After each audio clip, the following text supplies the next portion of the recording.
My recording starts now, like literally this second. So yeah, we had a quick discussion about what was gonna happen. It's gonna be you versus everybody, which is what you wanted. I'm just gonna put out the announcement saying that it's starting now, and we'll see how it goes. So currently, yes, you are unmuted, so you can make your opening statement, and I will be quiet while you do that. Okay, diolch yn fawr. Hello everyone, I am ThoughtBat, and tonight I'll be, or today, depending on where you are in the world, I'm happy to participate in this one real debate, and I am that one. As you know, the question in this discussion is capitalism justified? Now, I understand that this question begs two more questions. That is, what is capitalism, and what is our standard of justification? In my opening statement, I will seek to answer these two questions. So the meaning of capitalism is going to differ from person to person, text to context, etc. Gary Chartier, a senior member of the Centre for a Stateless Society, has identified three definitions of capitalism, the first of which I've seen repeated in this Discord server a few times, and is seemingly used by the contemporary libertarian movement in both the UK and the USA. And that is an economic system which features property rights and voluntary exchanges of goods and services. So that's going to be capitalism one. The second definition, identified by Chartier, is an economic system that features a symbiotic relationship between big business and government, which is a definition of capitalism given by early Tuckerite libertarians and individualist anarchists. Capitalism too is often understood by contemporary libertarians as corporatism or crony capitalism. And finally, capitalism 3 is more familiar to the Marxian socialists and sociologists. Place of society, and if there is one, a state by capitalists. That is a relatively small number of people who control investable wealth and means of production. So before I begin my discussion of these definitions, I must give my own position. Long story short, I'm a mutualist, which means I advocate a stateless free market economy based on mutual banking and use of property rights. Under such a model, absentee property rights will be abolished, and production will be majoritively carried out by worker-owned cooperatives and independent traders, with some room for consumer ownership over certain infrastructure and natural monopolies, such as roads and water supplies, etc. Landlordism would also be abolished, and housing cooperatives will fill the gap in the market for an affordable means of paying off construction and maintenance loans.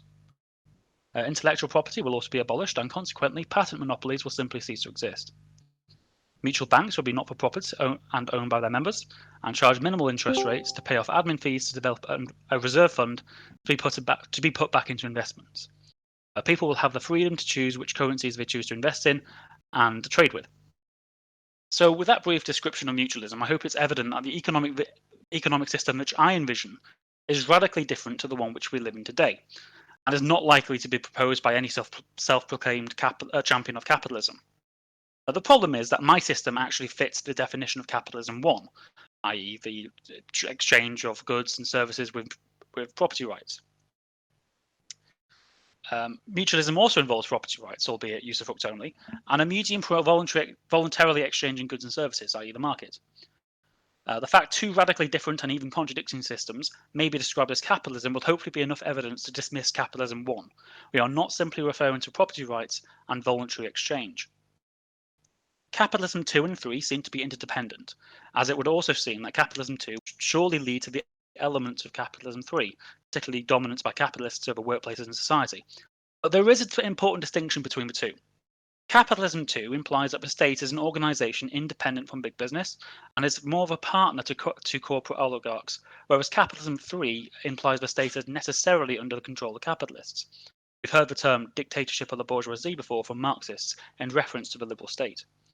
However, to apply that capitalists dominate the state would be to completely ignore the very evident power struggle which exists between the state and big businesses. Even if business owners do exist as members of the state, for example, in the Tory or Republican parties. Whilst the relationship between capitalists and the state remains symbiotic, as big business is afforded particular economic privileges to maintain their dominant position in the market, such as corporate welfare, enforcement of property rights, arbitrary licensing requirements, patent laws, etc., all to maintain a stable source of tax revenue for the state, big business concedes certain powers to the state in form of labour laws, environmental regulations, and perhaps most importantly to the state, the tax revenue, as mentioned earlier. These limitations on capitalist power would simply not exist if the lawmakers if the lawmakers were dominated by the owners of capital. Rather, the wealthy merely have an advantage in electoral politics as they have more funds to donate and a greater voice in mainstream media outlets. Therefore, my definition of capitalism will include a synthesis of elements on Capitalism 1 and Capitalism 2. When we talk about capitalism, we're referring to a plutocratic hierarchy which engages with a symbiotic relationship with the state.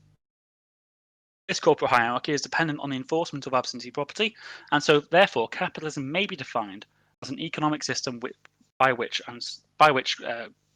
services and goods are traded through the medium of absentee-owned property, within which the owners of capital necessarily engage in mutually beneficial relationship with the state.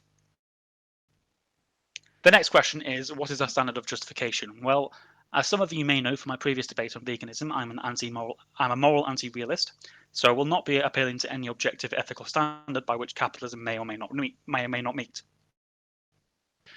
I am instead making a materialistic perception of justification.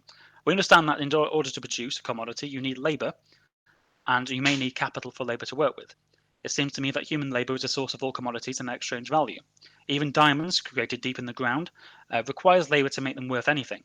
Without being mined or brought to market and installed into jewellery or any other object for decoration, diamonds will be worth absolutely nothing. So we understand labour to be materialistically necessary, and therefore it is justified to the consumer that labour's part in production requires some kind of incentive. The slavery abolitionists in my audience will understand why my prescribed means of incentivizing workers is pecuniary compensation and not force. But under capitalism, the worker is not the only one who is compensated for the sale of the commodity. The capitalist is. In fact, the people who become the richest from the sale of commodities is the capitalist, and not any worker. Now, the existence and success of worker and cooperatives and independent traders prove to us that workers can produce without the need for a capitalist. So, what justifies absentee ownership of capital, and what justifies the extraction of surplus value off the back of employees' labour and the economic domination of capitalists that comes with it? It is my position that there is no such justification, and I'm here to respond to the justifications made by opponents. And that's me for now. Okay, thanks for your opening statement there. Thanks for taking the time to put it together. We have already a question for you, but it seems like it's a bit off topic to me. So I'm not sure if. I mean, given that it's the only one we have at the moment, I mean, we've only just started, but do you want me to read it out anyway? I would encourage relevant questions so far. We can do the less relevant ones later. Yeah, fair enough. Off topic, save for later is what I'm going to say then. Yep. So let's have a look. If anybody does want to mic up or have a question read out, use the VC text channel. Like, it's not a big deal if you put it in a different channel. I just need to know where it is. Okay, Sid has a question. Sid will mic up, so I'm going to unmute Sid. Sid, you should be audible. Give us a check. Yeah, I kind of typed it out. I was not feeling like talking, but since I'm open, Yep, go for it. explain your position in regards to, because you said that in your economical system, there will be no or minimal private property.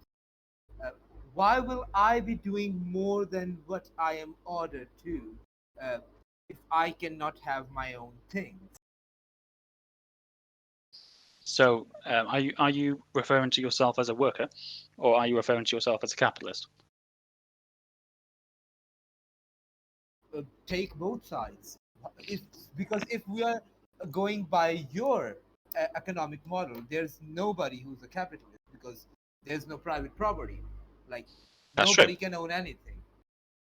I don't know about not owning anything. I did justify property rights based on usufruct, as in use-based ownership. So if you use a thing, you get to own it.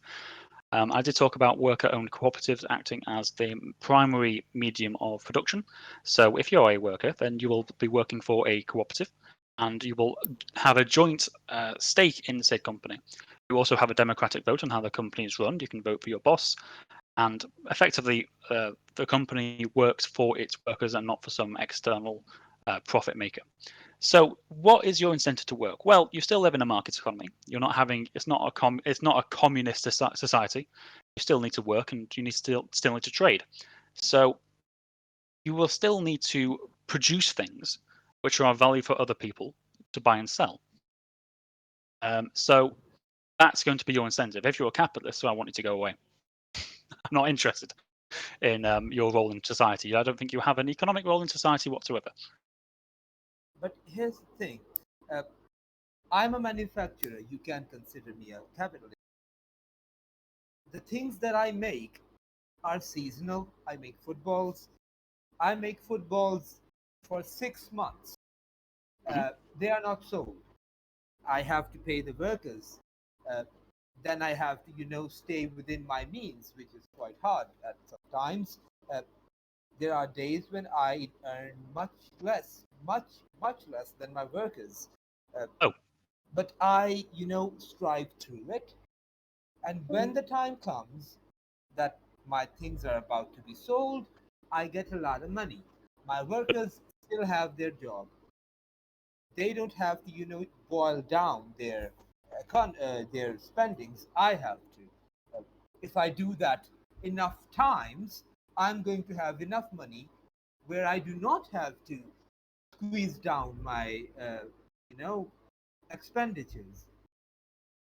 How is a market going to survive when there is no situation where you warehouse it, where you stock it, because it takes time for things to be built and it takes less time for things to be sold. What's your solution to that? so I'm not really understanding the question because I don't remember saying that things can't be stocked or put to one side. I'm only arguing against absentee ownership as far as a company being owned by some kind of external owner. I'm saying companies should be owned by the workers themselves and not some outside person. So in your instance, I think you're worried about being an owner yourself. Your profits might go down, your returns might come down, or whatever. In a worker cooperative situation, you could be a manager and you still have your fixed salary. Sometimes in hard times, cooperatives will vote to cut pay in order to not sack anyone they don't want to sack. But I've said nothing against keeping property in a warehouse or anything like that for to be sold later on in terms of like seasonal conditions. Nothing at all. I was telling you one of the problems that might arise, but since you are talking about corporate ventures, uh, three problems arise in corporate ventures, especially in the field of manufacturing. Uh, I know more about manufacturing because, well, I am in that field. Uh, Mhm. the first thing is, are workers going to be liable for loss? And if so, with what money? Because they don't have any spendings. They have the habit of, whatever they get, they spend. That's their mindset. It's the mindset of the capitalist to not spend so that you can have money when you have to spend it. Uh, Secondly, if the loss does incur, how are you going to be able to take money from the cooperative, the people who did the cooperation? Because if the labor is also a part of the corporation and majority of the corporations fail, that's just the nature of it. Very few of them survive because there's so many things that you can try and there's only a few things that work. Are Hmm. they gonna pay up? The third problem would be, uh, how will you define a hard-working skill set and its comparison to a smart working skill set? Because you can have a lot of hard-working laborers, uh, and you can have a lot of them, but there's are going to be very few smart people who know how to manage things. How are you going to quantify the difference between hard work and somebody who knows how to deal with things? Okay, so I'm going to answer these one by one. I might ask you to remind me of what your other points were, because my memory isn't amazing. But you asked me about are the workers going to like share the expense or share the burdens of funding this thing and how they're going to get the funding? Well, Yes, the answer is yes. The workers of the cooperative do have some stake into the company, and they do also have the risk of going bust, and they're all responsible for that company. I'm in favour of that. Where do they get the money from? Well, they can get the money from typical loans. They take an idea to the bank, they justify it through their market research, and then if they're lucky enough, the bank will invest in their company, which I think is how cooperatives function today. So cooperatives are quite long-sighted. They don't just. You mentioned that workers like to spend quite a lot. They get the money and they spend it all. That's the mentality that workers have. Well, I'd say that's a poor business mentality, and I think cooperatives who give out all their wages and then they go and spend all the wages and invest none of it back in the company, I think those cooperatives will fail in a competitive economy. And so I think if your cooperative is to be successful, you need to think in in the future.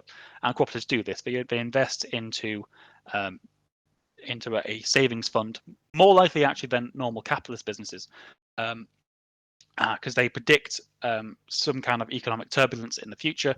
So, for example, in the 2008 crash, cooperatives didn't have to fire anywhere near as many of their employees than capitalist businesses did, because capitalists usually tend to take away a lot of the money and only reinvest a small bit of it, whereas cooperatives will reinvest the vast majority of their money and not spend it all on a yacht. So little subtle differences between those kinds of things are okay. You talked about smart labour and hard labour. Cooperatives can have managers. I've mentioned before. They can vote on their manager. It's usually determined by who's got the best leadership skills. You can see this just by witnessing a natural leader in the workplace.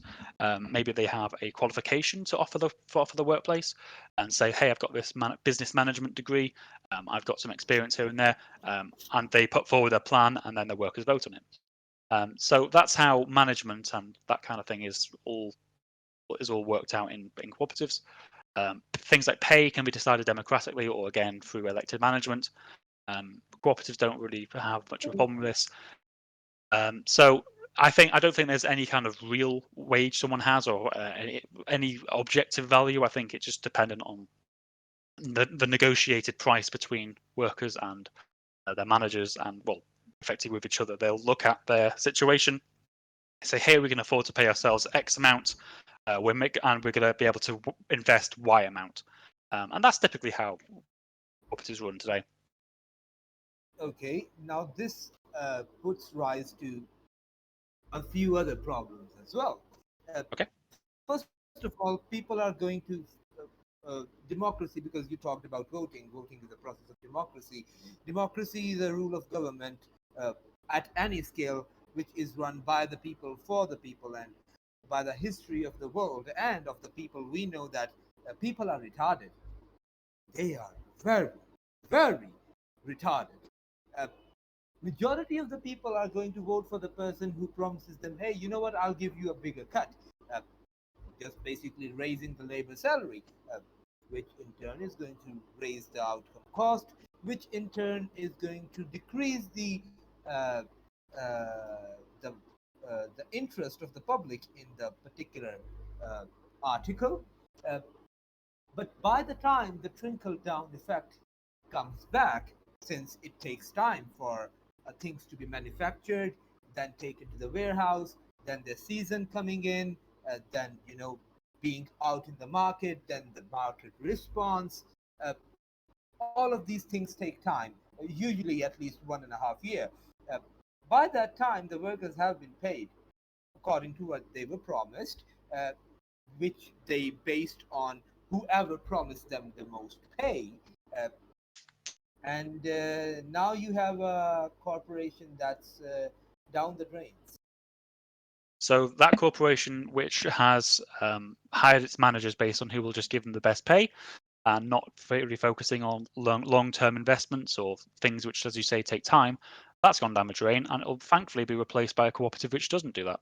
Because I think in a competitive market economy, cooperatives and businesses in general, which make incredibly stupid decisions, don't deserve to exist in the market. So I have no real problem with bad business decisions being punished by the invisible hand, let's say, of the free market. But workers don't do that, because workers aren't, as you say, retarded. Workers in cooperatives are actually far more likely to be more productive in a cooperative economy. In a cooperative business. We've seen from an aggregate of research points that cooperatives are generally more productive than comparable capitalist firms. I can provide a source on that if you would like to see it. There's a few sources actually. I would So actually agree on that. I do agree that the corporates that do exist uh, naturally are more productive, but the reason behind that is the kind of ventures which are possible in cooperative methods, things similar to making a software house, things similar to making a legal firm, making an engineering firm, things in which there is no need whatsoever of hardworking people. You just need somebody who knows how to make shortcuts, who knows how to do things smart. Majority of the corporate ventures are going to be businesses that are on that line.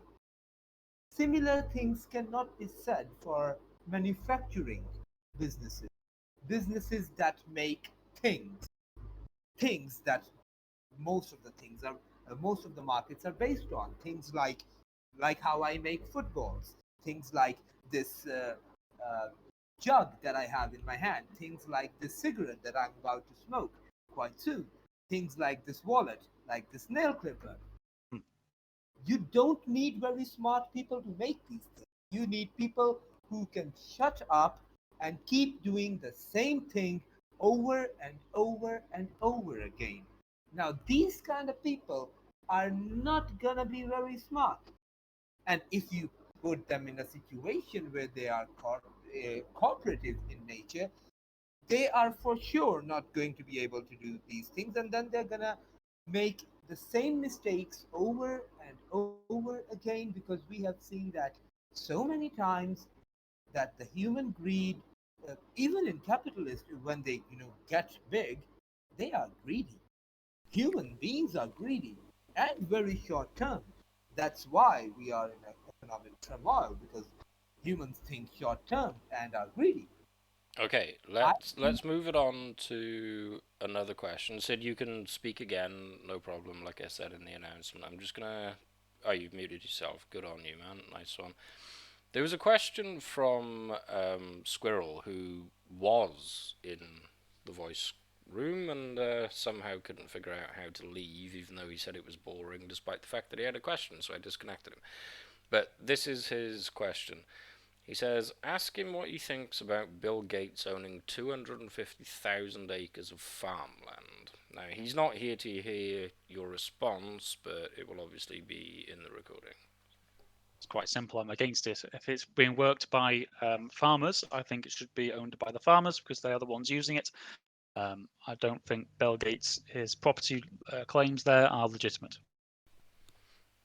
Fair enough. Very concise. Very simple. Yeah, very concise.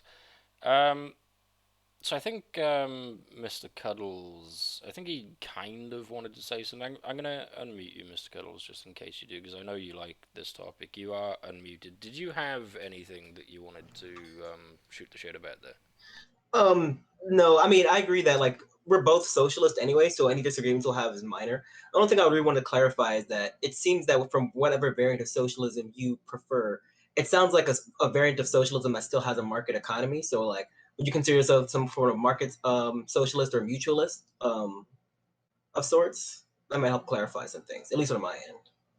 Yeah, I said in my opening statement, I identify as a mutualist. I go by the works of Proudhon, Tucker, and Kevin Carson, and those that's that kind of economic theory I buy into. Okay, that's definitely. I think that's definitely fine. So if any disagreements, because I would say of myself as a communist, I think the probably disagreement we might have is on the profit motive. I think the profit motive is very destructive. But I'm assuming that you think that the profit motive isn't necessarily bad, but it's probably the private ownership part that makes the profit motive bad, right? Or Well, I think the profit motive is determined, or sorry, what's the word? Defined by capitalism, as in profits are necessarily the value, the surplus value been taken away from the value created by labour. That's kind of what Marx called surplus value. And so I think in a cooperative setting, that surplus value is going to be owned by the employees. So it's going to be reinvested in the form of wages or in terms of just buying more things for the worker-owned company. So in the Marxian sense, it's not a profit anymore. But I understand where you're coming from. It's generally the market forces or market incentives. It's the personal enrichment incentives which you think are bad. Yeah. It's production. It's still production for the sake of making a profit at the end of the day. That's like instead of profit being directly oriented to serve human need, it's still going to be associated with it's still going to be like the MCM, money, capital, money, thing that, or money, commodity money, I believe is how it goes. That's sort of happening. So I think that's maybe the fundamental difference, because I think for example, at a communist mode of production and a mutualist mode of production, they would be different because they're like entirely different philosophies and what they're trying to do. So I think that's different.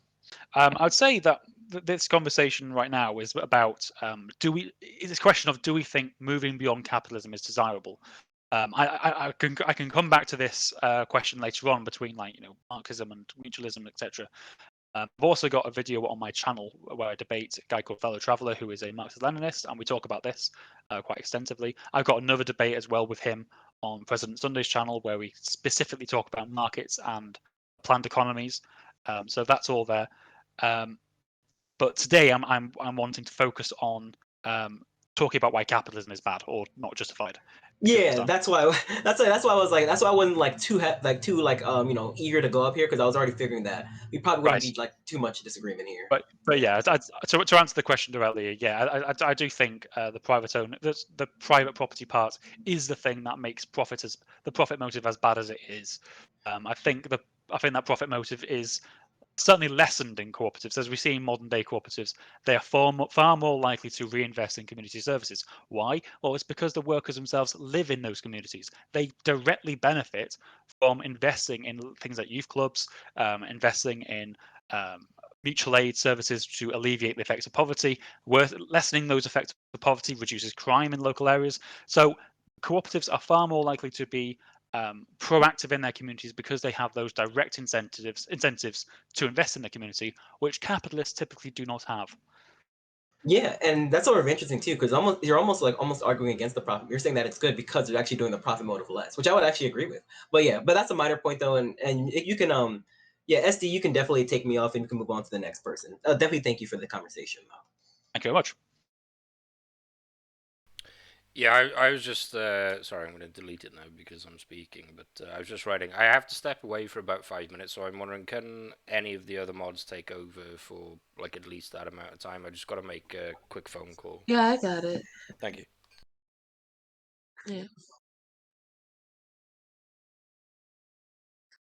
Yeah. So were you two done with your thing?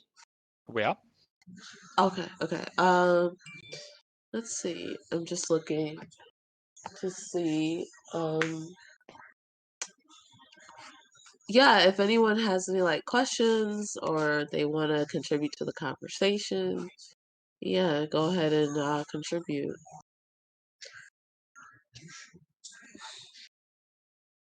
I mean, I think Sid wants to go back on if no one else is. Might as well. Yeah, he can come back on if he wants. Yeah, go ahead, Sid. Yeah. Wonderful. I was waiting. I was focused on this previous discussion, and I could not help but see your contention in regards to private property. Like I said, my problem with cooperatives, since I'm in a manufacturing business, is that I'm smart, I have a brain. The other people, my laborers, my workers, they're not smart.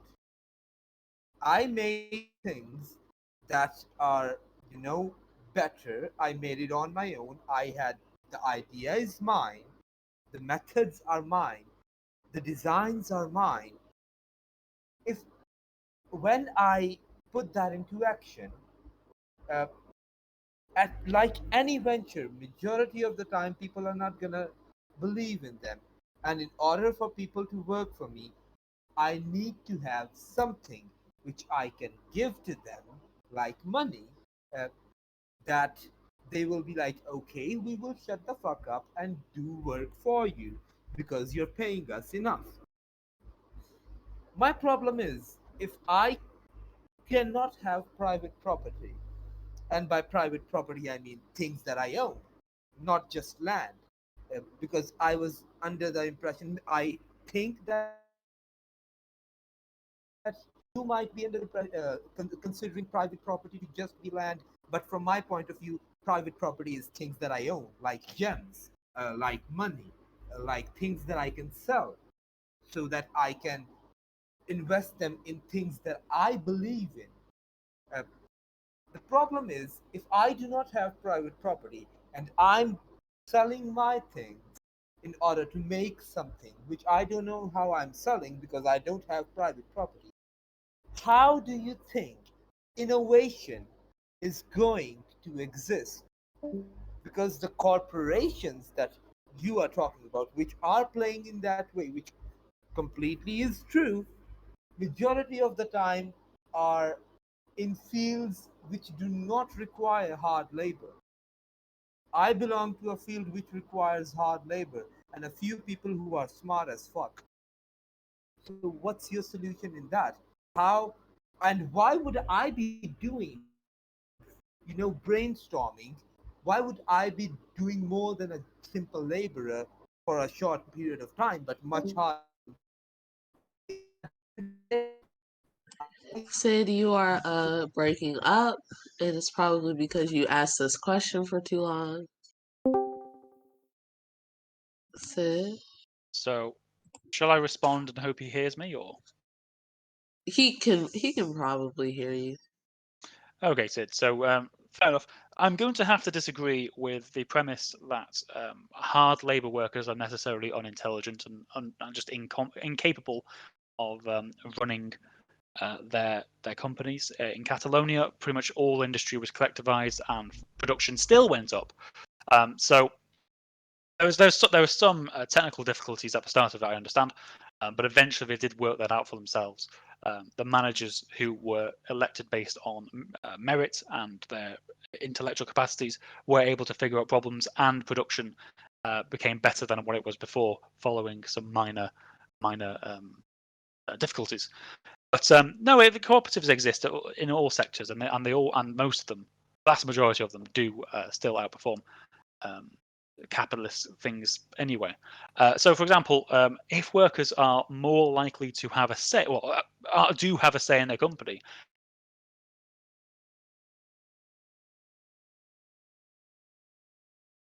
look into it, educate themselves, undergo courses.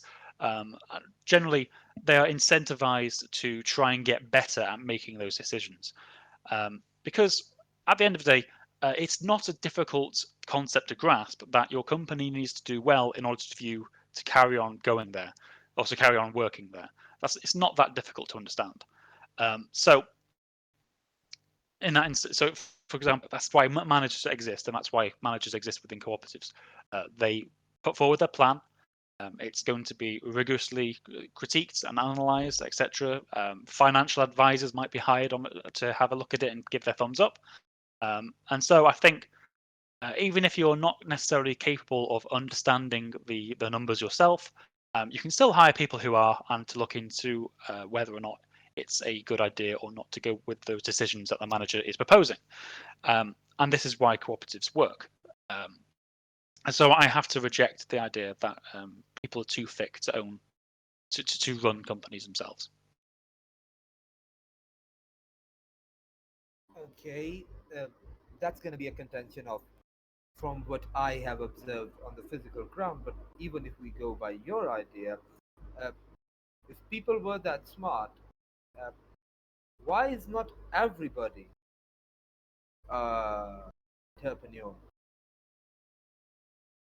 So can you repeat that, Because, Sid? pardon? Can you repeat what you just said? Because you said, why isn't everybody, and I think you cut out. Why isn't everybody an entrepreneur if everybody is smart enough? Because that's what you presume, that workers are not that dumb, and I'm saying that they are very, very dumb. People in general are very, very dumb. Very few people are smart. And the smartest ones, they end up having a lot of money. And if they cannot have a lot of money because they can work harder, they can work smarter, they can work more hours, they can do things that majority of the people cannot do. And if they do those things, they are not going to have more than what the next person has. Why would they do that? Why would I do that?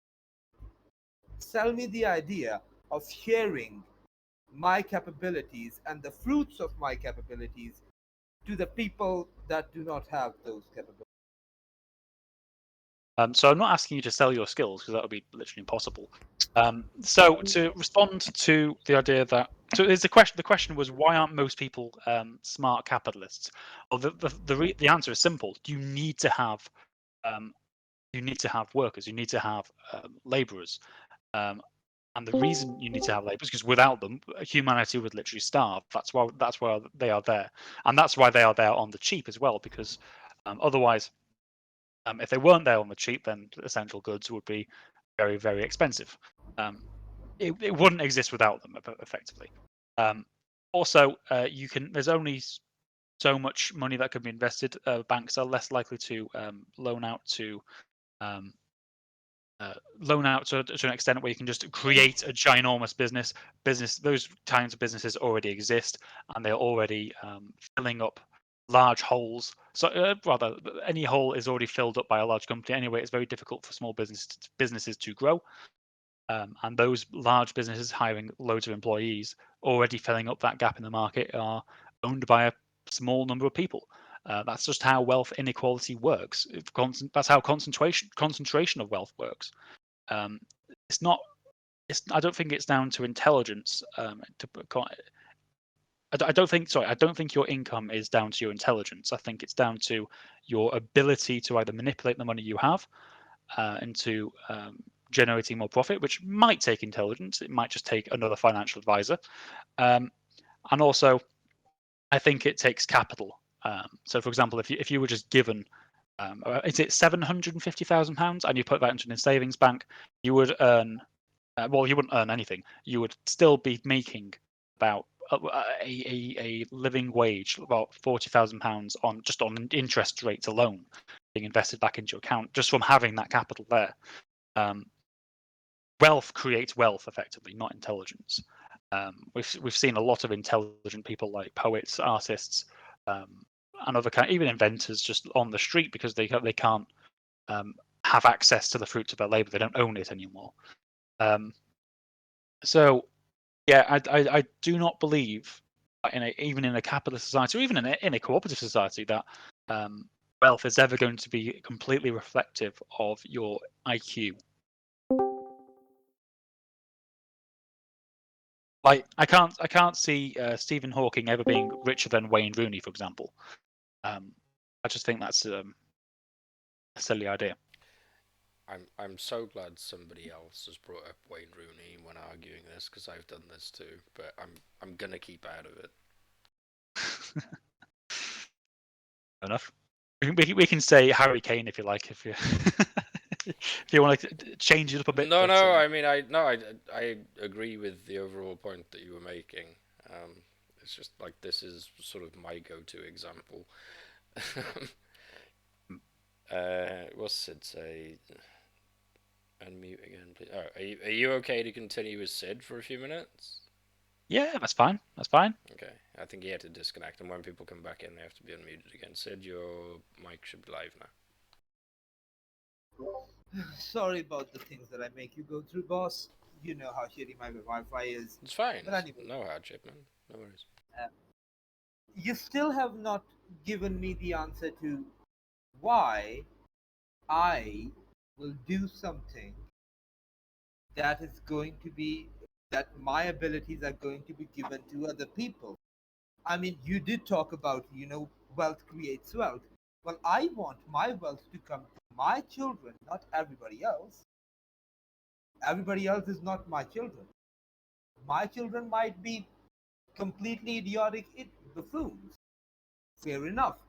They are my children. My the fruits of my labor should come to my children. They can fucking destroy my wealth after I'm dead.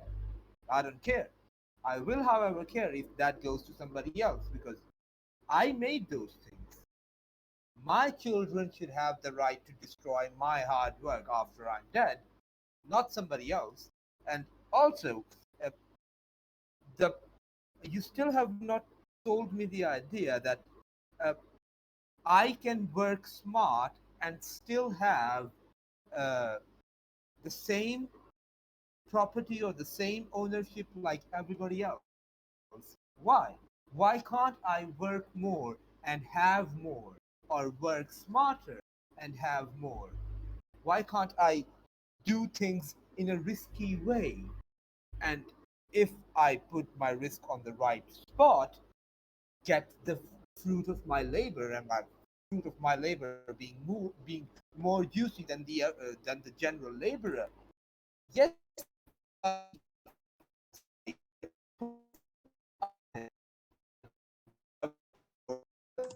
Sid, once again, your audio is skipping. You may need to leave and come back. So yeah, all right. I've I'll got enough unmute for it to you. respond. sorry And about yeah, that. Sid, please like reduce your questions down to like 30 seconds, please. Okay, I'm just at the end of it. Yeah, the artist and the poet, the things that they are making, even though they're smart, nobody wants them. So I think in that scenario, they are being dumb because they're making something that the market does not need, which in your situation will completely inhabilitate artists. Because why the fuck would anybody pay for that? Unless they already have means of private property that they can own. Yeah, so I think that's an admittance there that wealth is not necessarily tied to IQ.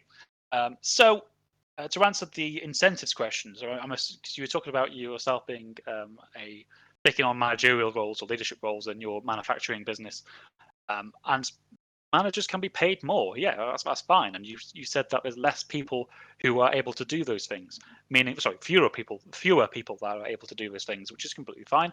That ups your market value, I suppose, and so therefore cooperatives will be more willing to pay managers more for their labour than perhaps a typical worker.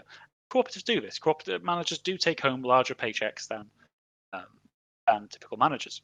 However, I don't really. That still though has to be down to the consent of the majority of the workers, because at the end of the day, they are still the ones making the value. They're still the ones generating the goods. They're still the ones um, allowing the, let's say, the people who behave intellectually. They are still the ones bringing home the bread, if you know what I mean. So, as Benjamin Tucker said, the natural wage of labour is its product. And so I think that because labour creates the wealth, I think it should have access to that wealth, and it should determine how that wealth is separated.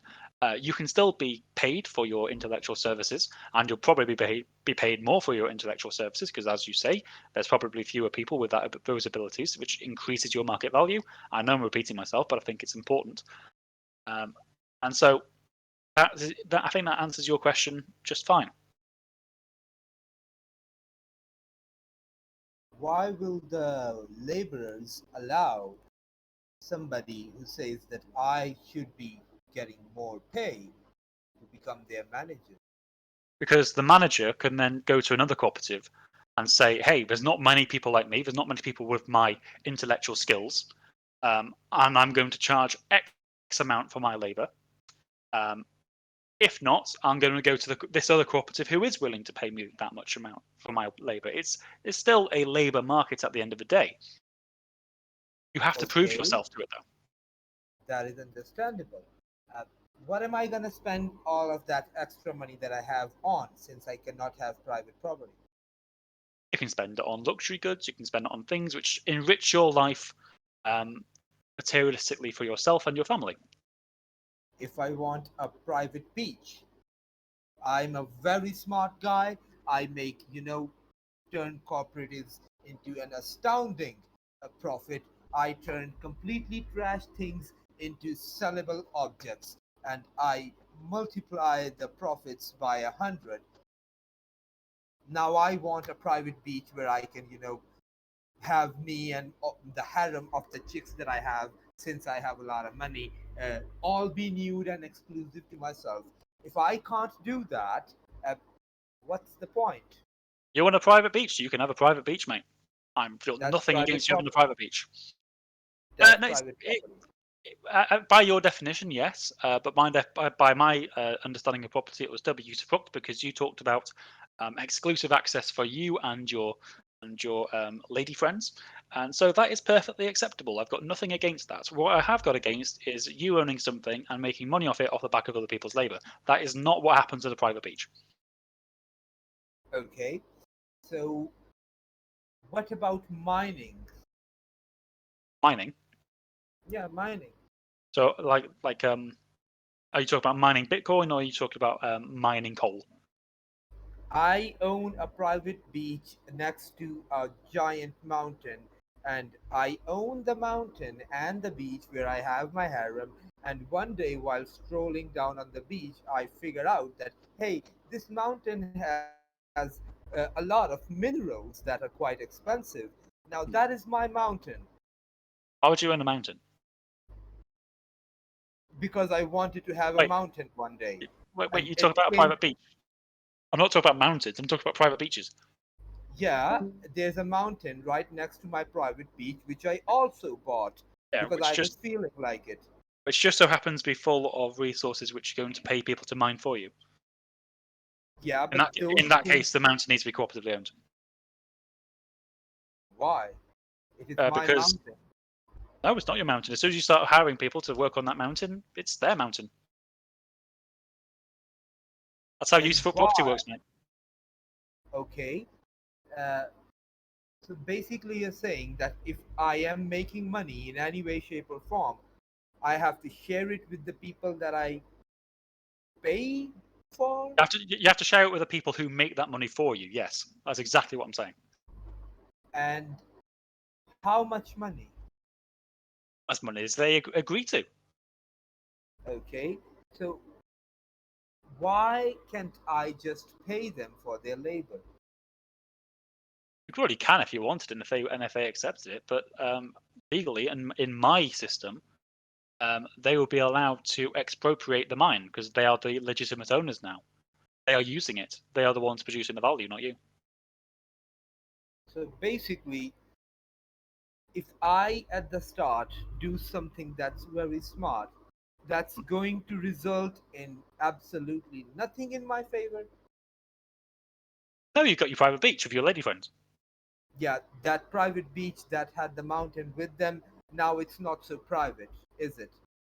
No, but you said you wanted the beach. You don't get the mountain as well because the mountain's going to be worked on by workers. The workers keep the mountain, but you get your beach. You can watch the workers work if you like from your beach. Uh-huh. Thing is, I bought that mountain with my hard-earned money or whatever currency we have there. But And why would you buy a mountain if you knew that? Why would you buy the mountain if you knew that usufruct property rights were in place? You wouldn't, would you? You're not that stupid, are you? exactly, the thing is, I will not be able to buy anything that I want. But you want the private beach, and you've never given you the private beach. Yeah, but now I want something else because I'm an incentive billionaire who is Right. very smart and have a lot of money or whatever currency you have, and I can't spend it on stupid things. My money, my labor. I want to do stupid things with my labor. I already did a fucking stupid thing and have a lot of women that are completely nude and a private beach. Why can't I have the same ability to do a stupid thing and have a mountain which by chance has minerals? And I find out later that, oh yeah, this is minerals. I can probably sell these because these are expensive. So As soon as I bring in laborers that are doing basically nothing but that have the capability of doing nothing more than using a pickaxe, now I have to share my luck with them. you don't have to. I mean, you can get the pickaxe yourself if it's so easy. Okay, that's not going to be very smart of me now, is it? Why not?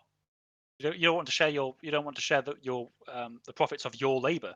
So I'm saying you can use your labor, get a pickaxe, mine that lovely resources, sell it for yourself, keep it all for yourself.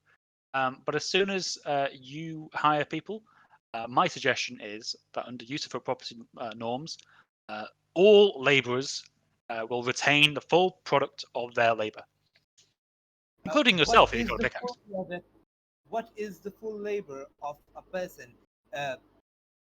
Comparison to a person who has made the discovery, has the capability of making the discovery, compared to a person who just says, "Yeah, I have. If you give me a pickaxe, I can use it all day long for you." Uh, how will we make that decision? Well, the difference is by you just looking under a rock and finding some coal. That's nowhere near as productive as an entire workforce getting that coal out of the ground and bringing it to market. So what I'm saying is you didn't do anything in that situation. You just owned the thing, which is materialistically, economically non-valuable.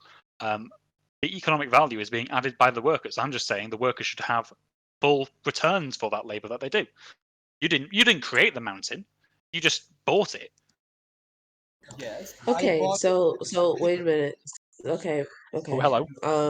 I think that this has been this back and forth has been interesting, but there are other people who want to ask questions and want to be a part of the discussion. And so SD had written that he wrote I has question. So we're going to give him the floor to ask his questions. And then after that, if there are no more questions, then Sid and Thought Back can go back to their discussion. But SD is going to ask this question. Thank you. I do has question, as I put it. Um, thought about like, are you familiar with the LTV? I guess you probably are. Yes, I'm familiar with the Marxian LTV. Yeah. What do you think about it? Like, I understand that's a broad question, but like, I mean, just a sort of brief rundown. Like, you think it's good, not so good? I don't know if it's good or bad. I think it's a question of if it's accurate or inaccurate. Now, I think that value depends on a valuer. So I'm going to be arguing from kind of a subjective idea of value. I don't think there is any kind of such a thing as an objective value, like what Marx was talking about, which is determined by the labour hours put into a socially necessary commodity, a socially necessary product. Mm-hmm. Because I think I do need to read a lot more into what Marx had to say about the labour theory of value, because I'm not a massive expert on it. But all I know from it, I think I disagree with, because of what I said before about value needing a valuer. Like value is the affinity to act in order to maintain or to attain or maintain a thing. But where I would agree with Marx or with Proudhon, because Proudhon also talked about labour theory of value, is that something is made valuable by labour. So I mentioned in my opening statement, if there are some diamonds in the ground, way underground, then okay, we say diamonds are typically very valuable because there's not many of them. But the fact there's not many of them has nothing to do, doesn't mean anything if they're still stuck in the ground. What good is it to anyone? Why would anyone want to have access to them if they can't use labour to get it out? So it seems to me that something is made valuable by labour. Yeah, that's fair enough. I don't think I disagree with anything you said there. I'm not, super familiar with the LTV myself. I've done a little bit of reading into it, and like, if you'd have said yes, it's the best thing ever, then I would have pushed you a bit further. But you didn't say that, so I guess that's my question answered. Okay. Yep.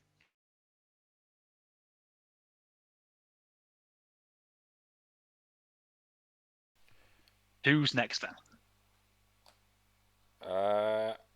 I do not know. Sid is DMing me. Yeah. Is he complaining about something? I'm not going to put it on the screen, so don't worry about it. Um, Okay. I don't know, but sorry. Yeah. So I don't see any other questions in the UVC text. So if Sid and Thoughtbat want to continue their conversation, they are welcome to. But yeah, if you, for those of you who are here, if you have any questions, then post it in VC text and one of us will see you and say something. There was also that slightly irrelevant question SD was talking about before. I could answer that if necessary. Oh yeah, yeah, yeah. You know, since Oh, yeah, it was since about there veganism. it was, but I do can you answer think that we now. okay, yeah, yeah, sure. Okay, I can scroll up and find it. It was from. I got it. Oh, you got it. Go right ahead. So the question was, why did he stop being vegan? Why does he feel the need to adopt a label? Why put yourself or himself in a neat little box made out of nothing more than man-made words? Isn't he more complicated than that? And yeah, so yeah, that was the question. Oh, I wish I could be so complicated that no label would apply to me.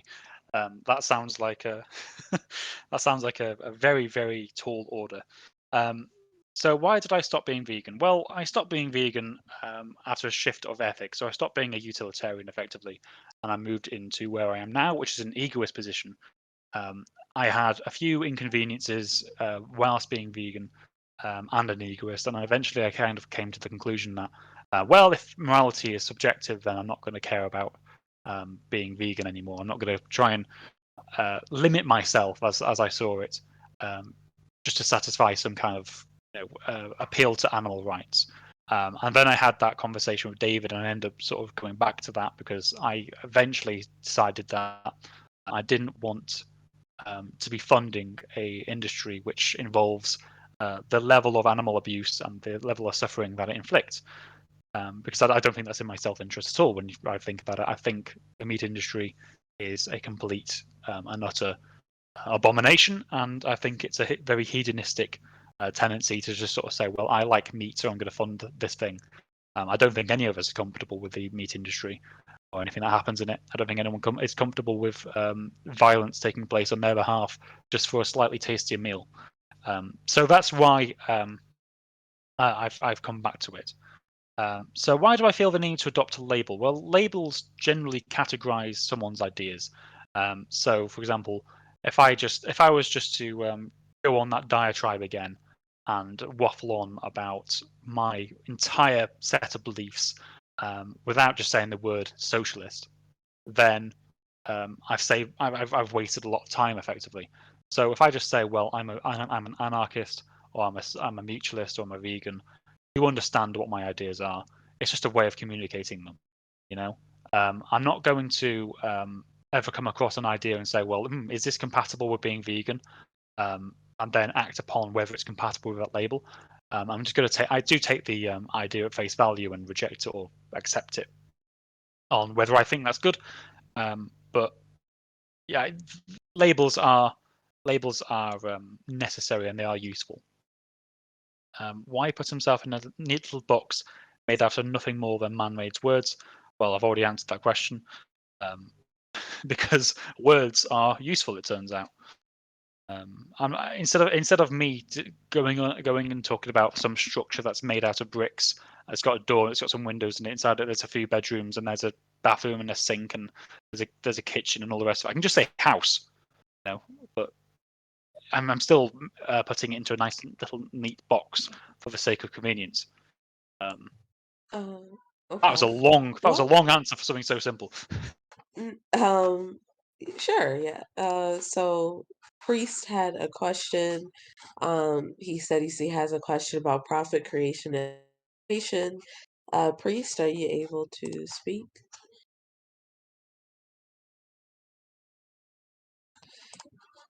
Oh, he says he had his audio went dead. He's not sure what to do. Oof, type it in then. You can type your question as well, Priest. Um, here, because maybe he can't hear us. You can type your question. I can see a question from Neolibra, and he's saying, what kind of socialism is this guy advocating for? It's called mutualism. It's a type of market socialism, anarchist socialism. socialism, I take to generally refer to the worker ownership of production, and mutualism is by direct ownership of direct worker ownership of production, as in workers directly own the workplaces that they work in. That's my branch of socialism.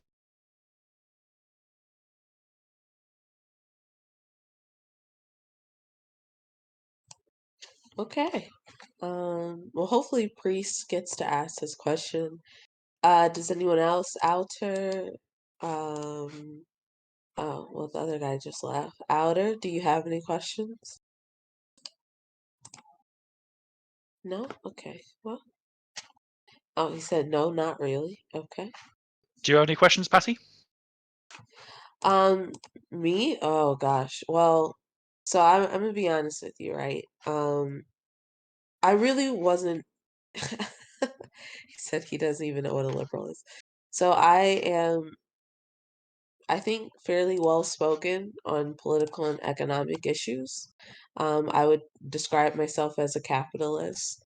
Um, and I didn't really have much interest in talking to you due to what I felt was um, like unappealing behavior. Not that I never have unappealing behavior. I can certainly be unappealing to a lot of people. But I just really wasn't initially interested in talking to you based off of what I was reading yesterday. Oh, I was being quite provocative yesterday, quite deliberately. Yes. Primarily Yeah. because I wanted to stir the interest. I do stick to my statements, though. I will still call capitalism a form of economic fascism.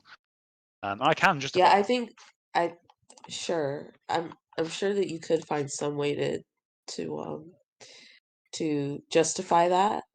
Just as like someone could find a way to justify the idea that socialism and fascism run hand in hand. We've seen it happen. Um, I'm Yeah, no, I think it'd be a little bit much of calling something dictatorial or fascistic. Obviously, monopolies can exist within capitalism, and maybe that's what you mean by that. But I wouldn't see this as any different of monopolies being able to exist in some socialistic economic systems either. It depends. I guess it depends on the kind of the type of socialism. Yeah. So when I talk about economic fascism, I'm talking about how the company is governed. I'm talking about the fact that, for one, the company is not democratic; it is dictatorial. So the owner of the company has full say over what happens within the company. He effectively dictates how the company is managed, and I think that is irrefutable. Actually, there's nothing anyone in that company can do to stop the capitalist doing what he wants in that company, apart from appeal to some kind of labor law which already exists outside of it. But again, it's still the case Well, is there's no if one democracy can there. appeal, if one can appeal to a labor law, or even something like the fact that shareholders exist, or donate, or people who donate to said corporation exist, and a lot of these things stop the certain behaviors of, I guess, the owner of a business, or even the fact that protests and picketing exists, in which these things can change the behaviors, the management behaviors of companies, then I mean, sure, it's an appeal to those things, but those things are the reality. They exist. And to be clear, right, I think it's kind of weird that people have this idea that, like, if something seems dictatorial or seems fascistic, then it must be stopped no matter what. Democracy must exist in every single plane of human existence, no matter what. But that's just not even how we govern ourselves. We don't govern our households in a way that's democratic. I don't think I've ever seen a family like a four-person family ever actually be fully and completely democratic. At some way, they have some, I guess, whatever you want to call dictatorial components to them. Um, I think that in terms of I think in terms of property, I don't make a distinction of private or personal property. So you said quite a few things there. I So did, yeah. So the first point about I'll go back to why I think capitalism is dictatorial in a way that is similar to fascism. So my critique. One second. I'm sorry, and this isn't on you. I'm going to pull out my notepad so I can keep up with the things we're talking about. That's fine. I got it. When you're Yep. ready. I got it. I just need to pull it up on my computer. You're good. Okay, so I think there is two kinds of dictatorial. Two kinds of dictatorship. There's fascistic dictatorship and there's a Marxist dictatorship. Fascistic dictatorship is dictatorship on behalf of national interest. So that is the main justification, I guess, fascists give for that dictatorship. They are talking about the good of the nation, whereas the Marxist dictators, they talk about the good of the proletariat. Now, perhaps you can say materialistically they end up being, not too dissimilar, but I would still say that ideological distinction still exists between the two. Now, capitalist dictators are dictators for the good of the company, which is far more similar to the fascistic good of the nation than any kind of appeal for good of the workers. The capitalist is not in it for the workers. The capitalist is in it for the company, or I suppose to be even more precise, his own personal profit. I don't think the fact that workers can protest or people in general or civilians can protest makes that state of things any less fascistic or any less dictatorial. I don't think just because a government can make concessions to a protest, it suddenly becomes anything like a democracy or anything that isn't a dictatorship. I wouldn't call the family unit dictatorial. I think there's instances where it can be, where, for example, one parent literally does dictate how the family runs. They are very invasive on their partner's lives or their child's lives. And we will say, quite rightly so, that is unjustified. Like, nobody likes a control freak in the family. It's true they don't operate fully democratically. I think it'd be a bit weird if a family voted on where they went for dinner, because I think it just would be. But it's it still happens more than you think. It's still maybe possibly. It's still a little bit democratic in so much as the family comes together and they have a conversation about what they'd like to do. So their interests are at least acknowledged. It's not the case of the dad wants to go to the Caribbean, but everyone else wants to go to Canada for the holiday, and so they just go to the Caribbean. They make concessions to each other. They have a discussion and they consider each other's interests. I can't So I wouldn't say it's resist. dictatorial. You're a Brit. Have you seen the Kevin Bridges skit on ordering Chinese and how it should be a democratic process? If you haven't, I apologize. Yeah, I mean, I swear, I feel like I've seen that happen in multiple families, like even just living here. It's just so funny because I've actually seen it happen. It's hilarious. I suppose it's the only. It is a comedy skit. I'm sorry. I didn't mean to interrupt. I mean, it might be an effective way. It's probably an effective way to settle the argument. Say, oh, we want pizza, we want Chinese. Right, okay, hands up. Yeah, If it's a family of yeah. 4 and 2 vote for each, then I suppose it is might makes right at that point. Get your guns out. But so I do have critiques of democracy. I don't think democracy is a at all desirable system. I am, by the way, an anarchist. I don't believe in majoritarianism. The only reason I advocate for workplace democracy is because I advocate usufruct property rights, and because people share their property, because multiple people use that property, multiple people use a workplace. I think the only way decision making is going to be carried out in a way that facilitates such ownership or promotes that ownership is going to be workplace democracy. There's going to be problems with it, Yeah, sure, but sure. it is. Okay, this is really interesting because earlier today I had a conversation associated with um, my own personal criticism of democracy. Not that I think that democracy is wholly bad. I live in a democratic republic. The United States is not a complete democracy; it's a republic. Um, and I fairly like this. It's a representative republic, but I fairly like this system. But one of the issues that I had, and I think we're going to end up disagreeing about this, as some other people disagreed, but the concept of democracy is not about what you get. The concept of democracy is about the choice. So it is that you have a choice. The majority may rule, but that doesn't mean that this choice is not limited or limited. It doesn't mean that it's even absolute. And it doesn't mean that the power in play, such as, say, for example, a dictatorship or autocracy, does not exist. So a democracy can actually exist under a dictatorship. Democracy can actually exist under an autocracy, because it's not about the overarching government system. It's simply about, do the masses have a choice? So therefore, democratic elements exist. Um, one of the issues that I have is that you seem to be like, and I'm sure that you have a work life. You sound like an adult.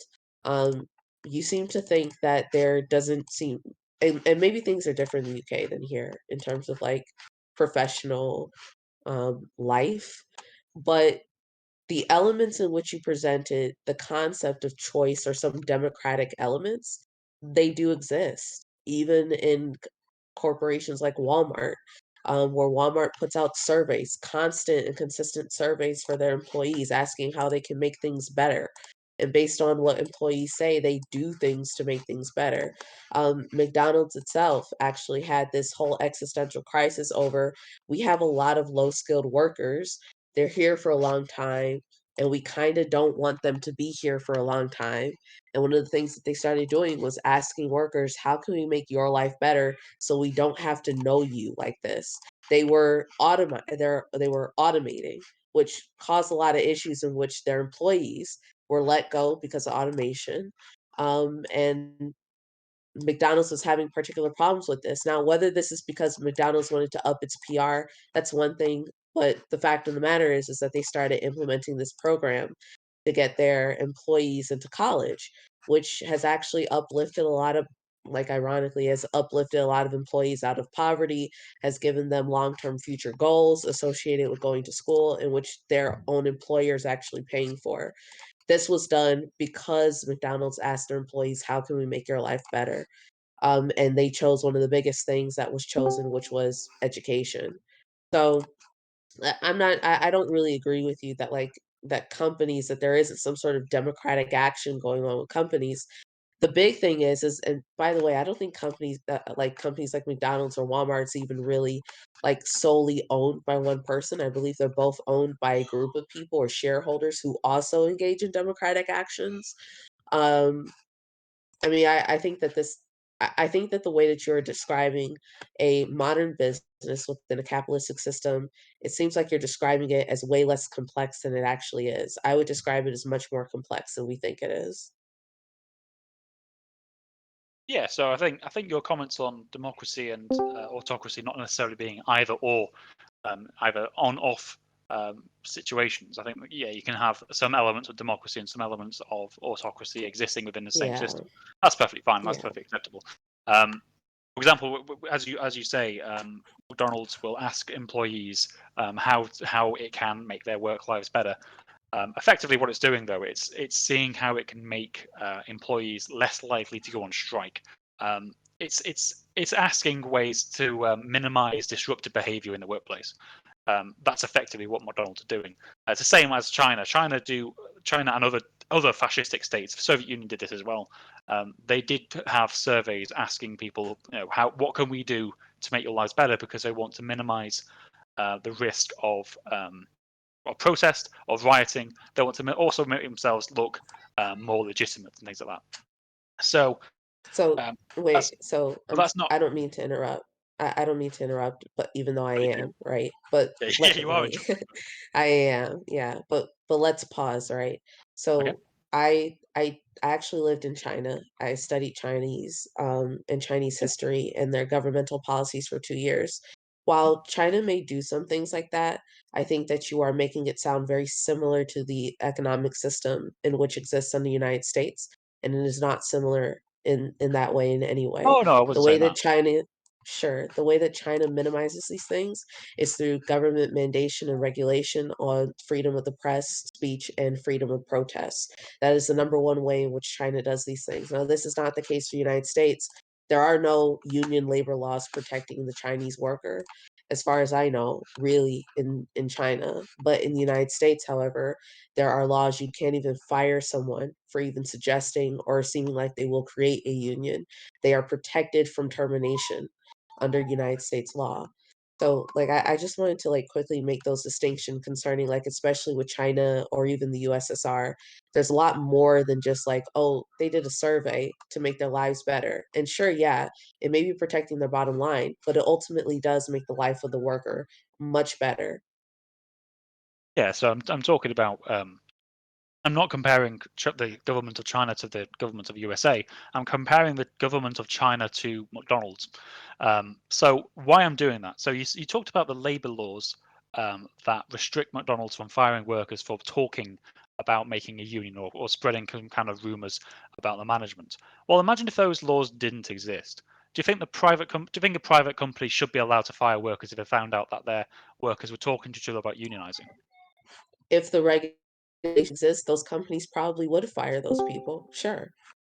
So this is why I'm making those comparisons. Sorry. So you were making a comparison of a business, right? In which, sure, businesses do unethical things all the time, governments do unethical things all the time.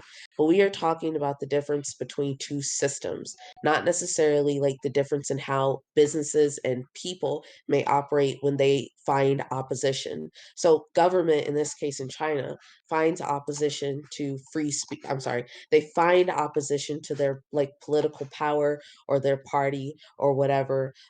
They don't like the way someone's criticizing them, particularly because it affects their ability to industrialize within their country. And they say, hey, you can't say that. A business, on the other hand, sure, sometimes, and definitely sure, because this has happened throughout history, businesses do things such as, I don't like what you said, I'm going to get rid of you, I'm going to fire you. However, within the capitalistic system of the United States, which to be fair, like the United States isn't solely a capitalist system. It has a mixed economy. I quite like that the United States has a mixed economy.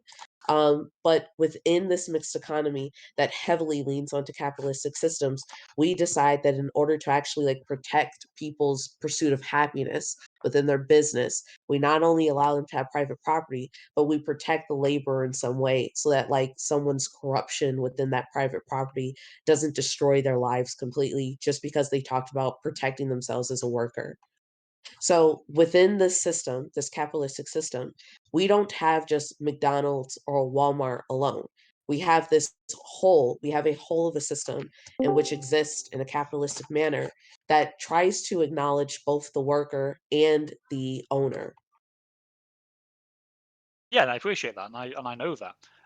But my critique is specifically to do with microeconomics. I'm assessing the microeconomic sort of structure of these companies and comparing them to the macro scale as we see in China or other dictatorial states. Sure, you could, of course, do that. However, I almost don't think it's worth doing. So it's fine, like I said before, and maybe this is something I didn't get out. It's fine to recognize that without regulation, companies will do really shitty things to people, and which is almost reminiscent of actual communistic, fascistic, autocratic states like China and Russia. However, this isn't the whole of a capitalistic system. The the business alone is not what makes a capitalistic system. It is a whole of a system, like including like I said before, the whole of a system, including government actions that makes a capitalistic system. So like I understand like I understand that you're looking at this business and then you're looking at, you know, China or Russia from micro to macroeconomics, but I think that this is almost looking at the trees and somewhat ignoring the forest. Yeah, and I understand that because my critique of the liberal establishment or the society that we both live in today, I'm not calling it fascism. I'm only calling the microeconomic status or conditions within companies economic fascism or economic dictatorship. Now, the reason it is important is because our lives revolve around work. So we're spending all of our lives either in work or preparing for work in education, or recuperating from work, or in retirement. And a small amount of our lives is in retirement. I'm going to include watching TV as recuperation. I'm going to include going on holidays as recuperation. Anything outside of work is effectively going to involve recuperating from work.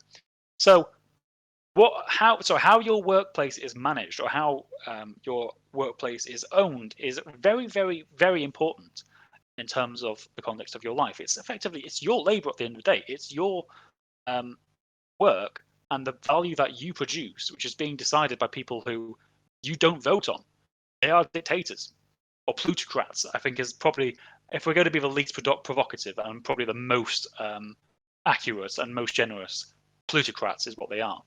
And I know shareholders vote on things in McDonald's, but I'm talking about whole-scale worker ownership of the company, not just shareholders voting on decisions they make on behalf of workers. Yeah, and obviously to not be, I guess, and I'm not saying that you're dishonest, right? But again, to go back to the term dictator, a dictator is a political leader who possesses absolute power. This is really, for the most part, in terms of large corporations, just not the case. These people don't hold absolute power.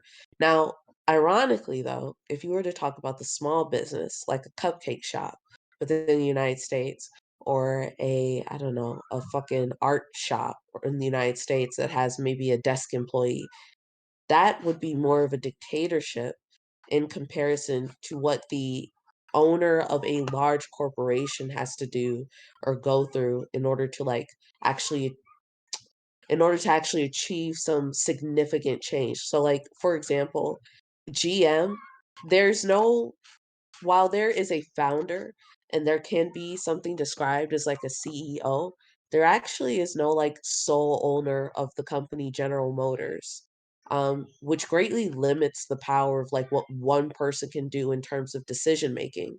But there is a place called Marco's Cafe, not too far from me, and there is a owner, and this place is literally smaller than my house. There is an owner, and he has pretty much on absolute power on how this place is going to be run. Um, Now, I find that interesting, right? Because typically in these conversations, it's associated with how we view corporations. Um, when realistically, based off of what I said, corporations actually act in a much less dictatorial manner than small businesses. I'm going to have to disagree with you there. I know that you wanted to point out that dictators are political leaders, but when I say economic dictatorship, I am making comparisons Oh, for. I'm sorry. I meant to say that, and I wanted to just because other people came into the room, I wanted to make a distinction between the two, and I meant to mention the second thing. I apologize. I understand what you mean. Yeah. So I think we're confusing dictatorship with monarchy at the moment. So when I say dictator, I don't necessarily mean it's all controlled by one single person, because that would be a monarchy. So perhaps you can say small SMEs are more monarchical than dictatorships. But a dictator like Hitler, he still had to appeal to the party, just like a CEO needs to appeal to the board of directors. I don't see any real difference here. Although the only difference there is that I'm sorry. So the party's in control of the government, and that the board of directors is in charge of the company. Okay, so I understand that you're trying to make a huge distinction between the two, but there's really not that much distinction between the two. When we describe a monarchy, we're talking about something like a governing family. Yet these groups typically have like almost ultimate power aside from the different types of crown authority. And I understand that, right? Um, but these are also powers in which powers are dictated through bloodline. This isn't necessarily the case with large corporations, at least the large corporations that I'm thinking of in terms of like American economics and political power. A dictator is someone who has like absolute political power. These people, they don't answer to anyone. They are pretty much alone. They're considered tyrants at that point. Much different from monarchical powers. Although like there's almost it's really hard to describe in which like there can be almost no real distinction aside from the family unit between the two. But ultimately, dictators have this absolute power. And to be clear, right, um, I agree, dictators do have to answer to parties. Um, but even Hitler during his time, had such absolute power that it was really easy to get rid of people within the party that he didn't like, as long as they agreed with him. And this is the same that goes for people like Kim Jong Il, and the rest of the Il family in North Korea who operate in the same manner. Yeah, I think you can definitely point out like subtle differences here and there, but the whole point I'm making is companies are comparable, even if there are certain distinctions between monarchies and dictatorships, etc., etc. Because of course there are going to be. We're talking about governments. We're talking about comparing governments systems to microeconomic systems. Of course, there's going to be differences. But my general point is that it's comparable. Okay, there are a lot of things comparable. I've eaten an apple, and I think Hitler's probably eaten an apple. We probably both have liked it. Things being comparable, fine, whatever. But I don't think things being comparable is the justification to get rid of it or replace it. I don't mean Honestly, hate to any. interrupt I the don't mean flow. any. Sorry, No, no, I don't it's mean. all good. Can I just make that Yes, response? yes, by all means. Yeah. Okay, so I don't mean making any old arbitrary similarity. I mean in terms of materialistic consequence. So we are all in this company, and we are all effectively serving someone at the apex, or a group of people at the apex, be it a board of directors, be it a CEO, be it a party, be it a dictator. So I think those distinctions are far more important than saying, oh, we both ate apples. I don't think it's fair to categorize what I'm saying that way. Yeah, so I'm sorry, but like it just seems like the problem for me still. Oh, sorry, wait. SD, did you want to say something? Well, only to raise the point that Priest has got his audio back and he would like to ask a question. Oh, yeah, I need to get up and check on my girls. So, yeah. Yeah. Okay, fair enough. Okay, Nice so talking to you, Patty. I'm gonna unmute Yeah, it was nice Priest. talking to you. And you guys, like, if this turns out to be a short exchange, you guys can by all means return to what you were discussing. Priest, you are on the mic. Are you with us? Yes, can you hear me? Yep, perfect. Cool. I'm using push to talk, so I'm kind of new at this, so let me know if there's problem. No, you're crystal clear so far. No worries. You don't have to use push to talk in this channel. That's a personal setting that you have. But if you have a question or challenge for Thoughtback, then let's hear it.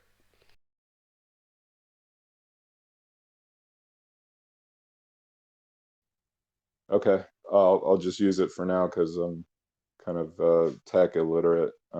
So anyway, my question, well, I have a series of questions, I guess, but my main thing is that I feel that capitalism is antithetical to veganism, at least according to the Vegan Society definition of veganism. And the pushback I get is that, well, my premises are profits can't be created without exploitation, and humans are animals, and therefore you're necessarily creating animal exploitation through capitalism. So the pushback I get usually is, oh, well, the exploitation you're talking about isn't the exploitation that the vegan society is talking about. The exploitation you're talking about is just use, the classic use of materials type exploitation. So my first question is, Richard Wolff talks about how Adam Smith said that profits can't be created without exploitation. So was he using the bad exploitation, or is he using the neutral exploitation? I suppose the idea of a bad exploitation would imply some kind of objective morality, maybe. But I think exploitation in terms of taking advantage of someone's dire situation would be an apt definition for exploitation in this regard. But I think Adam Smith would if I was to look at it through Adam Smith's eyes, I think he'd probably be using the negative interpretation of exploitation. So unfair use, basically. Yes, I think that's what he'd be referring to. I think Adam Smith did acknowledge how maltreatment maltreatment of workers was so widespread in 1700s and 1800s industry. So I think, yeah, from Adam, if you were to look at it through Adam Smith's eyes, he would use exploitation in a negative sense. So I guess my question is like, do you agree with my argument, and where am I, if you do, what would I need to, I guess, empirically prove to strengthen my argument, I guess? I think it's an interesting point. If we take the definition of veganism to be absence from exploiting animals and then lumping humans in with that, yeah, I think you would be onto something there. You'd definitely be calling out vegans who are being, let's say, hypocritical in not giving a shit about human exploitation, but caring all about animal exploitation. For example, I don't think, as a vegan myself, I don't think milking a cow is substantially worse than child labour in like the zinc industry, if you know what I mean. So I think you would do a good job of pointing out vegan hypocrisy in that regard, and you would just need to make the argument you've made. And like I just said, maybe ask them why milking a cow is somehow worse than the exploitation of child labour to make phones. Ask those questions, because I don't think vegans typically operate using watertight ethical frameworks. I think they like to just ask these consistency questions. They'll always say, "Oh well, would you do this to your pet? Would you do this to another human?" Sort of thing. Ask them. Do play the same game with them. If taking a chicken's egg is so bad, why are you not thinking the same thing for sweatshops and stuff like that? Because we all know vegans, well, the vegan movement in general don't really abstain from sweatshops and things like that because they don't bother with it. But yeah, it's hypocrisy on their part. I'm waffling on. I understand, so I'll stop. Okay, yeah. If I've got another question, I'll put it in text. But thank you. Okay, hope that helped. Definitely. Okay, sweet. So, I mean, the room is relatively small. I mean, I can see Finn is back in the chat. He's usually got something to say. Neolibra, a few people. Yeah, fuck you, Finn. No, don't. Especially when he's on mute.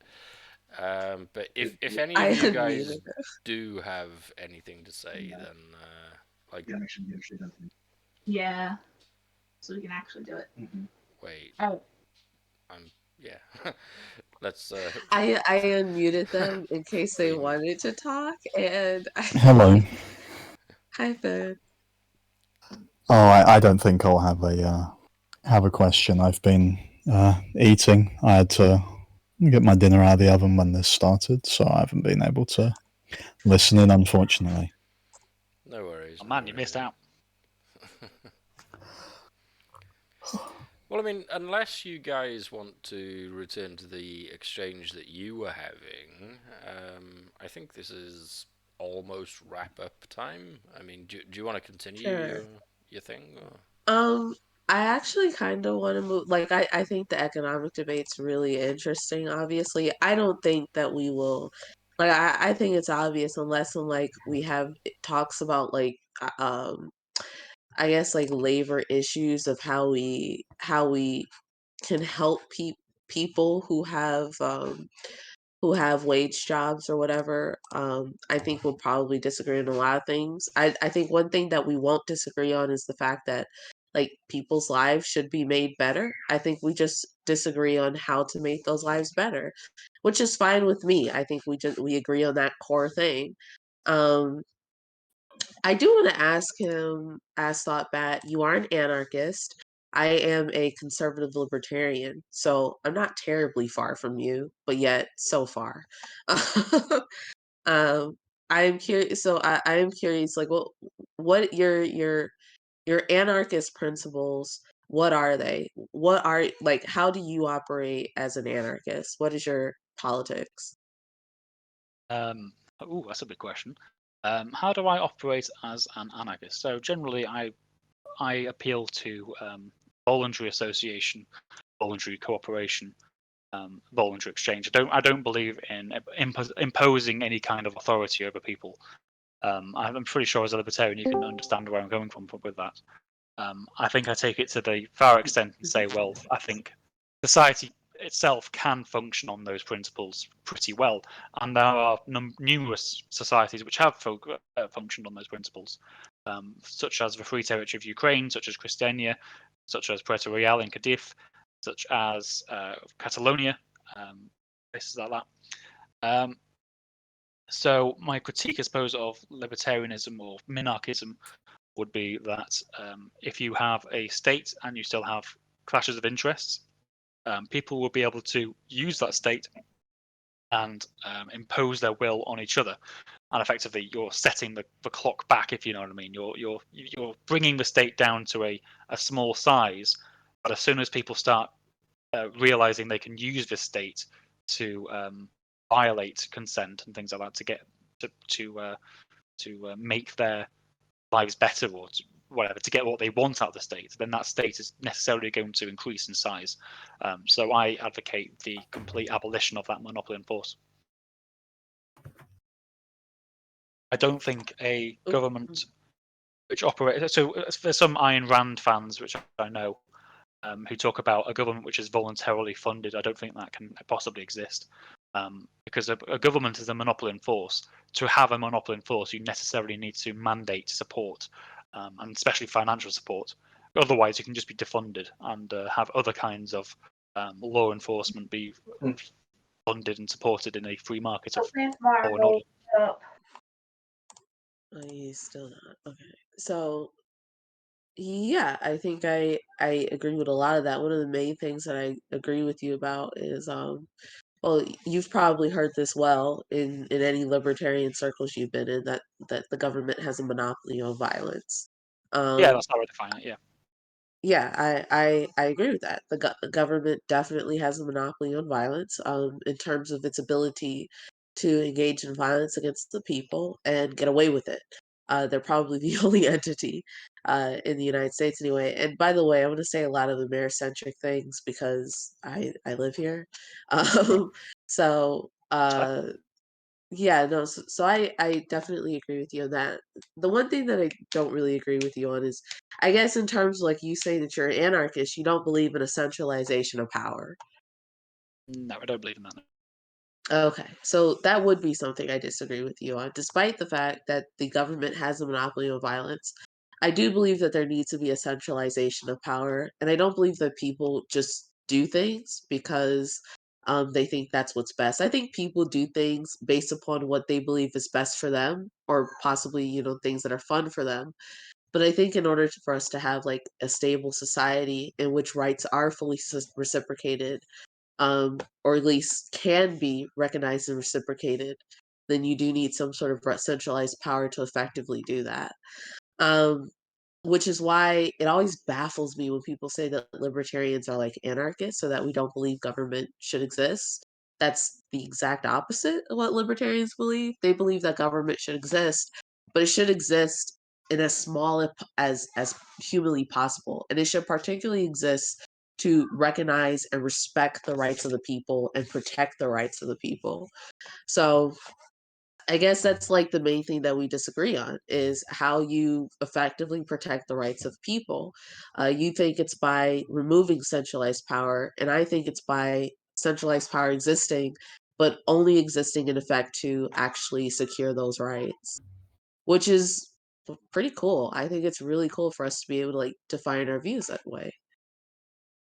Yeah, that's fair enough. I mean, my critique of the state remains the same. I think the state as a apparatus of force provides an opportunity for lobbyists or for voting populations such as the electorate to impose their will on other people and necessarily regrow the state. So I think if you have a system by which voluntary cooperation, voluntary exchange is going to be the dominant means and the only means of working together or making policy or whichever, then I can't see the state coming back. Well, see, I find that a bit confusing, though. So I find it a bit confusing. You support democracy, correct? Not really. No. Okay. Not in the way many people would define democracy. No. Well, there's a variety of ways to define democracy.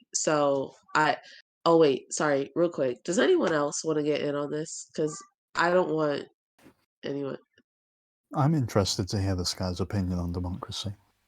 Yeah, I was about to ask. Yeah, there's a multitude of ways of defining democracy. What do you define it as? I'm going to define it as rule by the people, as vague as that is. So I think there's multiple ways. There's multiple ways of implementing that. I recently had a debate with a communist, and he was making a democratic argument against anarchism. And what he was saying was the state exists to assert majority will against a minority.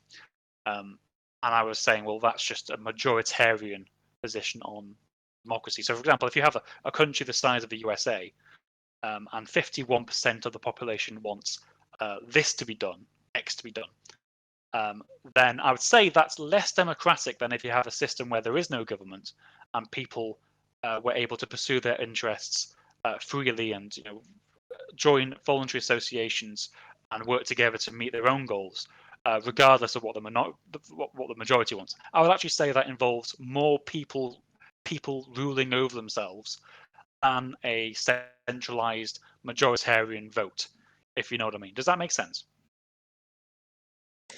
No. It makes sense in terms of like the way that you're defining anarchies, like an anarchist view of democracy. And it just becomes like the way that you defined it becomes more and more apparent about like why it's described amongst like next to libertarian Marxists or market socialists or things like that. What I find particularly concerning about anarchism is that because anarchism exists without centralized power. Hey, we can't have it without that. Fucker, what the hell? So because it's all about sex for you, isn't it? Don't put my business out there. So because it exists, without a centralized power, how are rights protected and reciprocated under anarchist societies? There's multiple ways of it can be done. I advocate a polycentric legal order. So I think people can join legal regimes which internally decide decide on laws such as theft laws or very, very, very basic negative rights laws. For example, the right to life, affording you the right to life, right to use for property, etc., etc. I think a lot of quote-unquote regulation will be carried out internally by companies like cooperatives and other associations which work on particular territorialized areas of land. But I think legal regimes which can be paid for, membership can be paid for, etc., is perfectly fine. I'll be honest, it sounds like centralization, but with extra steps. I don't see how it's centralization because I'm advocating polycentricity. So yeah, there's a degree of centralization, yeah, sure, but it's polycentric. It's no longer a monopoly of force. It's a polycentric legal order. So, okay, so is anyone else getting very confused by this? Because I'm very much struggling to understand this. I understand. I understand what he's saying. It's just the problem that I'm having is that this does sound like centralization. And the reason why it sounds like centralization is because centralization of powers doesn't mean that there are opposing wills or opposing forces and opposing views within that power. This reminded me, like, thought back literally when you said that people will get together and create a kind of ideal about how rights would be respected and reciprocated. You know what it reminded me of? It reminded me of the first convention to establish the Constitution, the Declaration of Independence, and the Constitution. Literally, that exact thing happened, except we were under British rule at the time. We started war, and then in 1776, a group of men came together who were well respected in their communities. And I imagine, even in an anarchist society, the people who will make these decisions will be well respected members of society. They won't just be like fucking Tom down the street with a loose tooth and a straw hat.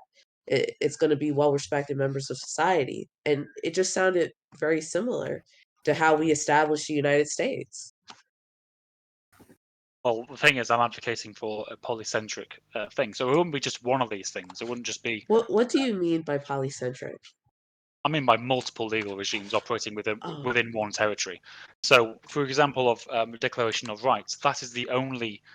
The Founding Fathers was the only organisation representative of the 13 colonies, I assume. There wasn't multiple of them within one territory. What I'm advocating for is multiple people to agree upon democratically rights and laws which they operate within. And can you repeat that? I'm sorry. Just real quick, can you repeat that? Yeah. So no, it was just I just needed you to repeat the way you described the the area that the founding fathers were in and how this came together. Like, describe the difference. You described the difference. Okay, so the U.S. government, which is the monopoly in force, is the only entity which passes laws over a given territory, whereas polycentricity means multiple legal regimes operates within a certain territory. They're deterritorialized is the main point. Okay, so I want to be clear about something. That was not the case when the founding fathers came together and established what was known as the United States. What actually was established was, yes, the United States, but under 13 colonies. And these were 13 different colonies with 13 completely different ideas on how to govern. And the only real thing that they agreed upon was what was established in the Declaration and the Constitution, which was life, liberty, pursuit of happiness, and the first few amendments, such as free speech, et cetera, et cetera. These people were like heavily in opposition to each other. And at the time, the 13 colonies, they didn't really consider themselves as a union. They considered themselves separate states with separate ideals and separate interests. Yeah, you're talking about decentralization. I'm talking about polycentralization, which is rather different. So decentralization is still territorial, whereas polycentralization isn't. You can have multiple legal regimes operating within the exact same area, within the same town, within the same district. So okay. So that seems like factionalism of sorts. Okay. Can I question this a little bit? Well, you can keep going. No, So, it's just. Okay. I'm sorry. Go. You can continue. I'm sorry. So no. All I was gonna say was that I'm having trouble with this because I understand the idea of like so I understand that you're trying to say that I'm just describing things such as like federalism and decentralization, which I disagree with. The creation of the United States was actually centralization, and yet something very similar to what you're describing. The issue is that even in the United States with the system that we have now, we have something very similar in which is polycentric in terms of like development and control of a county or a city or a suburb or whatever. But I'm gonna let Finn go. That's just really the only problem that I'm having is it just sounds exactly like this. We're just using two different words. Is he going to respond, or should I just go? I was just describing the problem that I was having. So yeah, the difference of a county council. I understand where you're coming from. So Congress at the moment talks about sets laws for the whole country. Then you have state law. Then you have local laws, things like that. And you're thinking that's what polycentricity is. It's kind of not. Just because you have a pyramid or like a layered system of law doesn't necessarily mean it's polycentric. I'm saying there's two legal regimes on equal footing. Yeah, with one another I get this point that within he's the making same here. territory. He's like, I get part of that point. The only thing I'm trying to confuse oh is my how is god, that this different goes from on. decentralization. But I think Finn wanted to go. No, he's Go on, talking about that you can have two separate systems taking place on the same bit of land, right? So if you could have decentralization where you've got a government running one bit of land, a government running another bit of land, and then you could have some overarching thing like he's describing as a pyramid, and that would be decentralized. But what he's describing with this poly thing is that you've got, at least I assume or think what he's saying, is that you can have two rule systems taking place in the same bit of land. Wait, So if you it's have one not overarching body, you still have like a centralized body. You're just like That's legislating what I away. think. So yeah, Yeah, if you're that's what I think. decentralized, then there yeah. will Let be me- an overarching body. So Thoughtman, let me ask you some things because I'm very confused at what you're saying. So say that are you describing, say we've got a bit of land, the way that you're thinking of like laws and stuff, are you saying that like a group of people could come together and write some laws for that area, and another group of people could also come together and write some other laws for that area, and those could apply, like not for the area, but for themselves. So for the people who are on it, it's deterritorial. Okay, so a group of people can come together and they can decide democratically or by whatever means, they decide amongst themselves, we want these laws for ourselves, Yes. right? And then another group of people, they could be in a different room in the same house, could come together and say, we want these rules for ourselves. And that would be, so it's not based on the area they're standing, it's based on the people that are in the group. Is that kind of how you're describing it? Yeah. Okay. I gotcha. So how big does one of these groups, like, can two people come together and say, well, we think it's fine to like murder people or something? I'm not sure how. I don't think they can say it's fine to murder people because that's not going to. I don't think other people are going to put up with that. Okay, so then it's like if you've got a group of two people that hold a bunch of really awful laws, a group of 100 people can just simply enforce their rules on the two. They can do if it's. They're enforcing their negative rights, aren't they? So if they're happy with murdering people, they're going to be infringing on other people. But I would say it's not justified for a group of 100 people to place an arbitrary tax on the two who don't like taxes, if you know what I mean. I'd be opposed to that. But say that the taxes are needed for like the survival of a large portion of the group. Say that the two people have a load of resources that they don't really need, and the group of 100 people desperately need them. They have the ability to enforce the taxation rules on the group of two in order for the overall survival of more people. Life would be better. Would you say it's wrong for the large group to impose taxes? So in terms of two people having a load of stuff that they don't use, are they selling it? Is it for sale? No, they're hoarding. Oh, the hoarding. Well, it's not. It doesn't fall in line with usufruct property, so I wouldn't be opposed to expropriation in that case. I see. So because I wasn't here to hear your like whole system or anything. I'm just kind of working from the ground up here. Oh yeah. So you say that there are some principles. It's not just a matter of like you can't impose on somebody else. Yeah. There are like a set of principles where it's like, well, if you're what's the word that I'm looking for? Sure. If you're hoarding, then you can impose on them. So there is some system by which you can do that. Yeah, you can expropriate that property because they're not using it. Well, it doesn't violate it. But the system being named is to. This is confusing because we're like anytime there is a claim of a system, it implies something to me that's like centralized.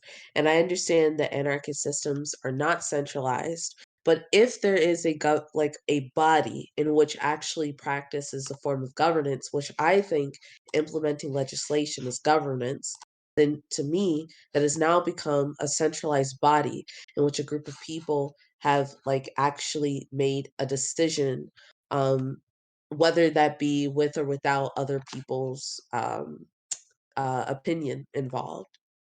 Yeah, you can call that a form of centralization. Like, I'm not opposed to people organizing. I think that would be a silly idea on my part. But but it's only it's a very minor case of centralization. It's nothing like we have in the UK, where we have 650 people basically So controlling the entire country. centralization, yeah. So centralization is fine as long as it's minor. As long as it's as long as it's as long as it's not It's okay. as long as it is not monopolistic, and as long as it is a voluntary association. So then let me ask. So now you said as long as it's not monopolistic, right? But the way that you described it was a group of people who came together to create legislation. For That themselves. sounds like a monopoly for themselves. Um, but is this everyone a part of this of this area, or is this a couple people? Because the way you described it sounded like this was a couple people who came together, not everyone in the community who came together. It's not going to be everyone in the community, because I've said it before. It was deterritorialized. Okay. You can have one area of land and two or more legal regimes operating within it. Yeah, okay. Yeah, that's fine, right? But so okay. So it's And not in amongst everyone. Say that's fine, but I want to for just a second, instead of looking at the entire forest, I do want to look at the trees with you. Okay. Let's just take half of this community. And let's say we have a square, we split it in half. One half is one system, another half is the other system. Let's just look at one of these systems. One of these systems, say that there's 100 plus people living in this system, and I assume, would you agree with this? 100, even though there's 100 plus people, say that there's maybe like 15 or 20 who got together to create some legislation for this 100 plus group of people, about how their society is going to live. Is that okay? It's I'd wonder why they're deciding how people are going to live. It sounds like Well, I assume. this legal Sorry. regime wouldn't be giving orders to people. They're effectively just setting like a process of which their negative rights are protected. Is that not telling? So, look, I don't think that legislation has to be big in order to tell people how to live. Legislation could be as small as defining negative or positive rights, and that does actually influence how people live. Yeah, saying that So you if can't invade someone's property is technically telling them what to do, yeah, or something like that. Well, yeah. telling So no, because it's you're not ordering someone. You're not telling someone how to live by protecting someone's life or their rights.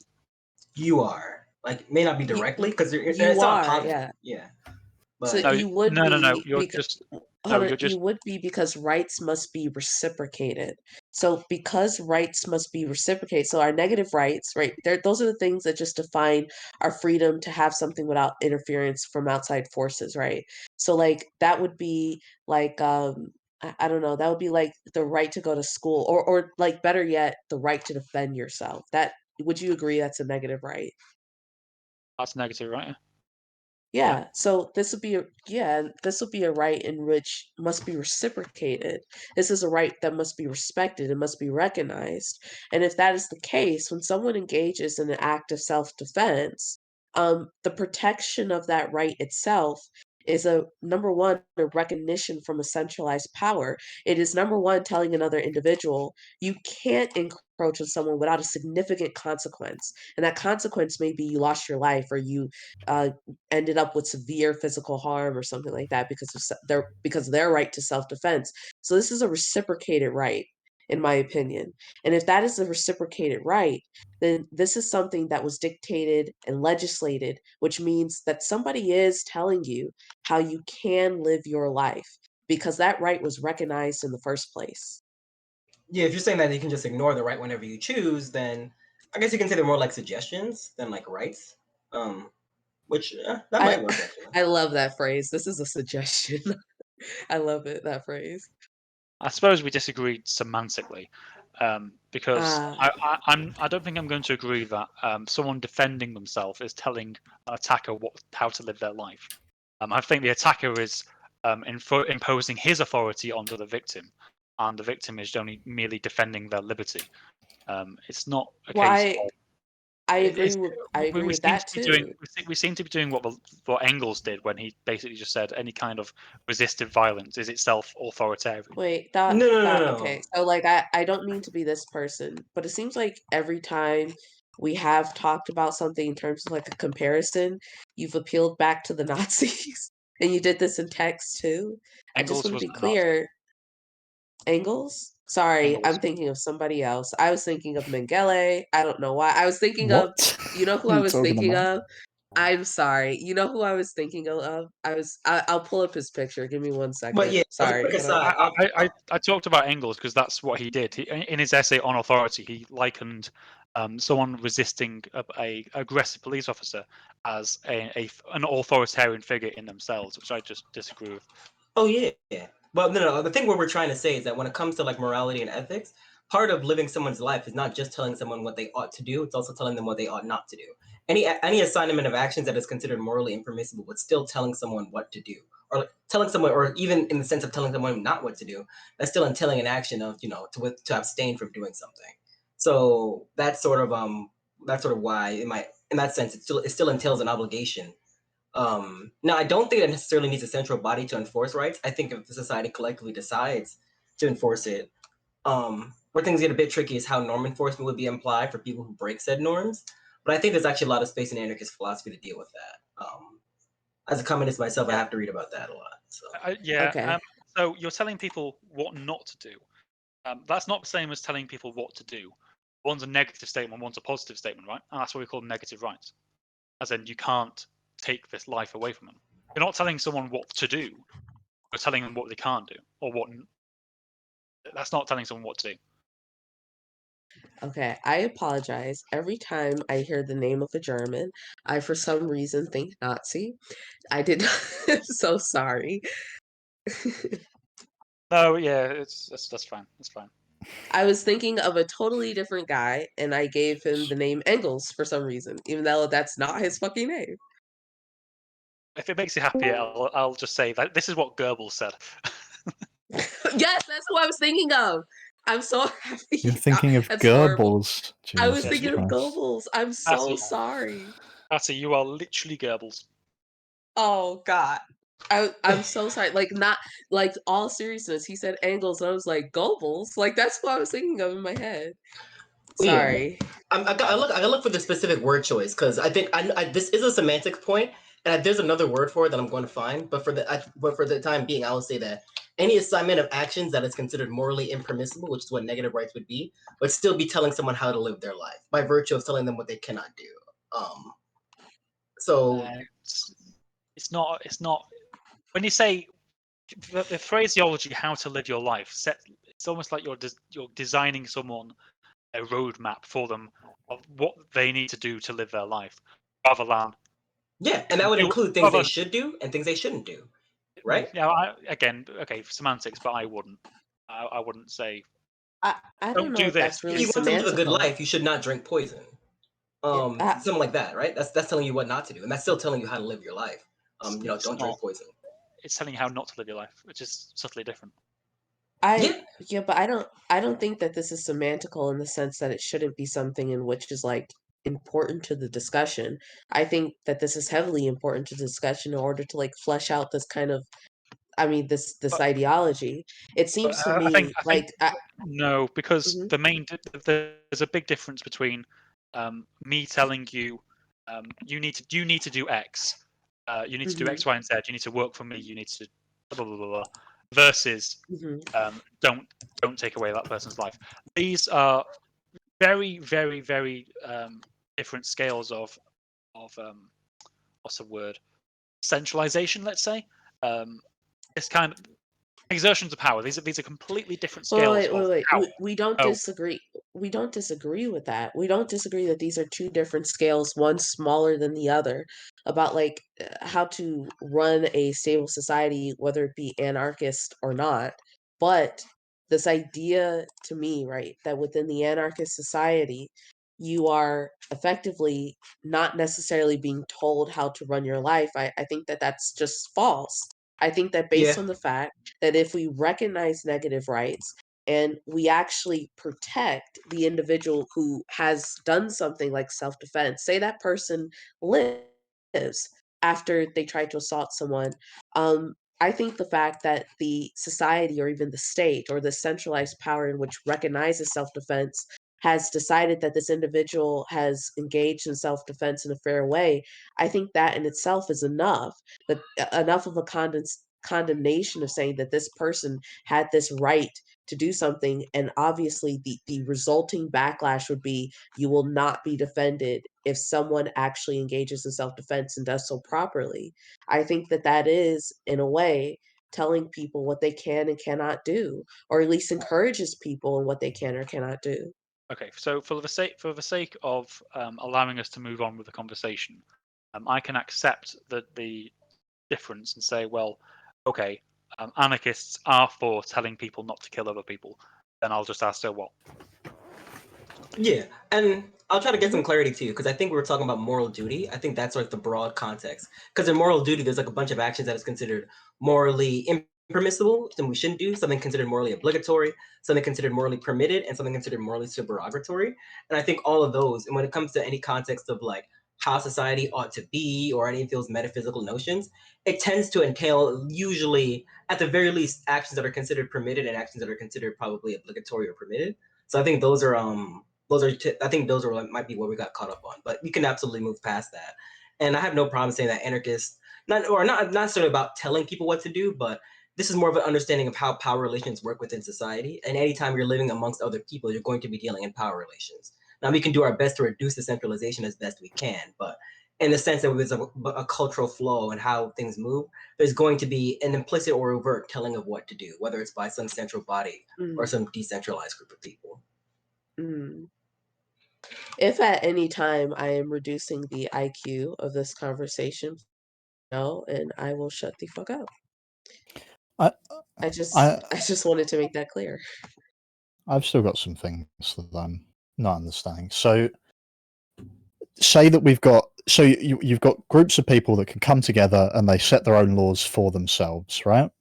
Mm-hmm. Can people just choose to join any of these groups? Like, so you have say you don't like the laws of the group that you were born into or whatever, you could switch to you could just join another group. Mm-hmm. Yeah. Say that you've got two people in two separate groups with different laws. Say that they have like a custody battle over their child. How's that going to work if the legal systems are different for both groups? So I imagine that those two separate legal regimes will already acknowledge each other's existence and will have a already pre-negotiated mechanism for dealing with conflicts between people from those two legal regimes. It could be a third party, it could be a standard procedure that they've agreed to, and they'll just go through those procedures. What if they don't? What if they don't? Yeah. Well, then any action will be unjustified. But it'd be completely arbitrary. It would be illegal even. Hold on, I don't quite understand what you're saying. So if we've got two groups, maybe they don't even know of each other's existence in this hypothetical, right? They could still be in the same like area, but maybe just out of pure coincidence, they don't know of each other's existence. You've come to this point. One of the people say, "Oh, I'm in group one." The other one says, "I'm in group two." How do you proceed if neither of the groups have rules on or negotiations with the other group? Well, that's what you'd need to do. You need to negotiate them. You can't just attack them, can you? You need to sort it out. Okay, so you would say that in this scenario, group 1 and 2 would need to meet up to come to some sort of agreement on what the outcome is. Yeah. Okay. Yeah, like you can't just say, "Oh, well, we've got these laws. You violated that. Let's take you out."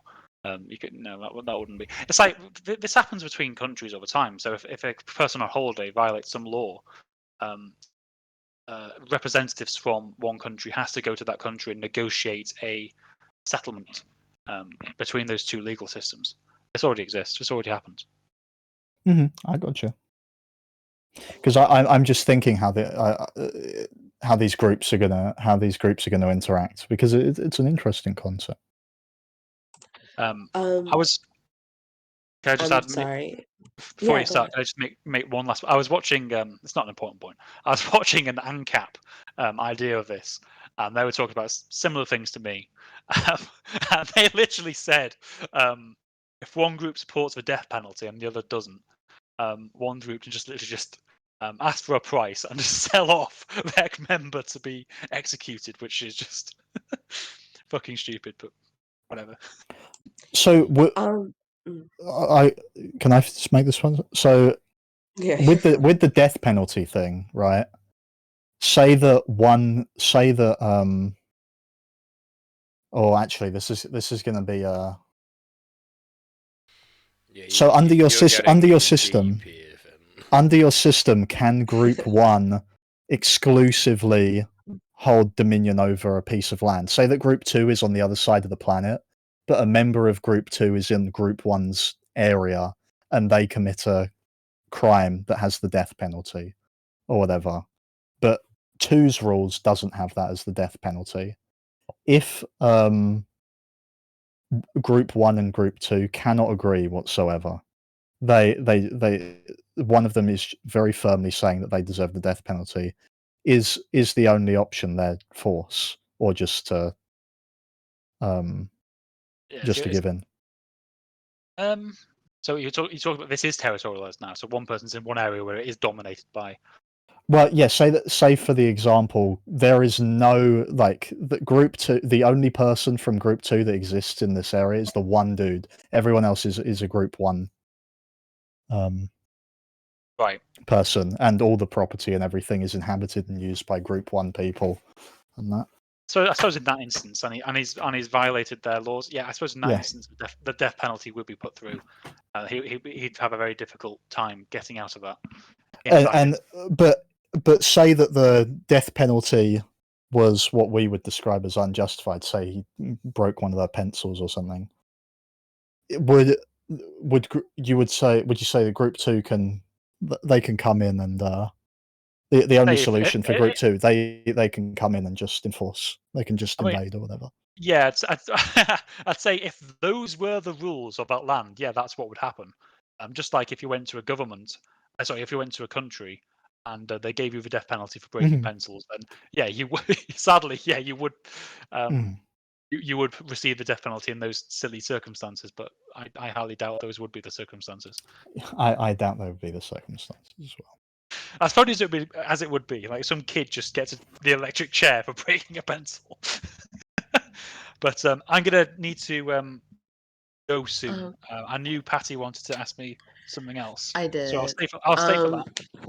Thank you. I appreciate it. But so I'll be honest, I have a slight confusion going on.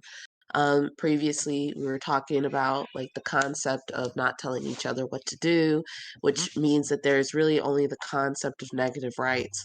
Why would the death penalty exist without a centralized system in an anarchist society? Why would it exist without a centralized system in a? Because people who make up one of these legal regimes or legal cooperatives or whatever we want to call them, they are members of that in agreement with the punishment which is on the table. And one of those things would be capital punishment. So, for example, murder. They are a willing member of that legal regime, knowing that murder results in the death penalty. That sounds eerily similar to what we have now. Yeah, see, this is starting to I'm sorry. I'm very sorry. This is confusing to me because what was cited as a body concerning the establishment and recognition of negative rights, right? This isn't for you, this isn't necessarily telling people what they can and cannot do. So like if these things don't really exist under the society, I don't see how someone can do something in which is bad enough and which even warrants a death penalty under this society, unless it was like some sort of particular menace in which people just couldn't exist and couldn't live. I guess I could see why the death penalty would exist for that case, but if in an anarchist society something as little as stealing could be considered a death penalty worthy offense, then it seems to me that we do actually, like you, and you agreed because this would be a minor centralized system. But I would say once we get into a system in which these centralized powers can actually dictate the life or death of an individual or even a group of people, then we don't have a minor centralized power anymore. We have a monopoly on violence in which the centralized power now gets to determine if people even have the right to life. Yeah, at which point you have a state and no longer anarchism. Yeah. So that's I'm not the not. word me and them. Wait, I really That want thought argument back really to. confuses me. The Oh, idea, okay. the idea of I'm not on board with the idea that capital punishment exists means anarchism is no longer a thing. Oh, I Centralization. didn't say that. Well, I think. Well, what's his name? Mr. Huddle said that. Hmm? So monopolization on force is not to do with what a legal regime can do; it's who it does it to. If you know what I mean. So a What? monopoly on force. No. Yeah. If there's a few people who get to dictate what is and is not legitimate violence, that is a state. No. It's you're dictating it to everyone living within an area of land, and that's what makes it a monopoly on violence because it's over a given territory. However, if you're voluntarily part of a legal regime and you've agreed to those consequences to your actions, then it's not a monopoly on force. It's not a state. Well, what action is it? So, like, okay. So, if for natural rights, for example, the right to does property exist under this system? I just wanted to be sure so I don't straw man you. Yeah, it can Such do. as like your own Use, home. yeah. Right, okay. So Yeah. so property exists under a system Mhm. and someone goes and steals something that is quite important. Let's say they I don't they stole a fucking lawn chair or a rocking chair or some shit like that. And don't mind that to us that this is a really little thing because it is. Just consider that someone stole it. They stole something. Um this is theft is oftentimes an egregious thing to do to someone. This would be a violation of someone's right to their property, which is a negative right. Do you agree? Yep. Yeah. And so, with this violation, right, we have an individual who has violated the autonomy, the rights, the negative rights of another. And the response to this is a punishment. I just what I'm trying to get across is that the idea that this punishment exists and it is something that is agreed upon by the legal regime, which we already agreed were not the whole of the community. It was a select few people, maybe whether it be 15 to 20 people. This is a centralized body that is now in control of the destinies, the punishments, the even the life of another individual. Which, by the way, I'm not against the death penalty. I don't want it to be misconstrued that way, but uh, to me, I'm starting to see the way in which powers are formed and even monopolized with the way that you're describing this, because it seems to start as something small and then slowly becomes bigger and bigger once fleshed out about what the legal regime can actually do and what they can't do. And to me, deciding upon whether someone lives is one of the most ultimate forms of a monopoly of a form of harm and violence. So, Patty, if someone is in your house and they are attacking you and your children or whatever, and you shoot them in self-defense, are you now a state? Am I now a state? I am not a state, although I Right. am So, something okay. that imposes will on another. Exactly. You're opposing your own will and your own negative rights. You're not a state anymore, though, are Uh-huh. you? So why is a legal regime, which consists of its members and it's simply them defending themselves, why is that now a state? because this is a state. So state is something that is like a simply pretty much a governing body amongst a group of people, not just a small group of people as if like an individual defending the family, but this is a group of people with, I assume, to be a multitude of views, whether they be equal or opposing. No, And I think that's really what defines a state. Moreover, if there's a separation, like a border. Because there's distinctions between the state and governing bodies. So, for example, a company's governing body would be the management or the directors or whatever. They govern the company, but they're not a state. Just because they have policies and stuff doesn't mean they're a state. The state is necessarily a monopoly on violence over a given territory. That's how we define the state. Okay, so in this anarchist system, right? I just want to be clear. So, like in an anarchist system, if someone broke into my house, I have a firearm, and they give up. They put their weapon down if they have one. They get on their knees and they give up. Um, and I take them out on my front yard and I shoot them after the fact. And let's say this person at this point was not aggressing upon my wills. I was the one in whom my wills was being imposed upon them at this point. I have the ultimate power in this situation. I could either let them go, right? Or I shoot them. And let's say in this instance I shoot them. What would the anarchist society in this case do?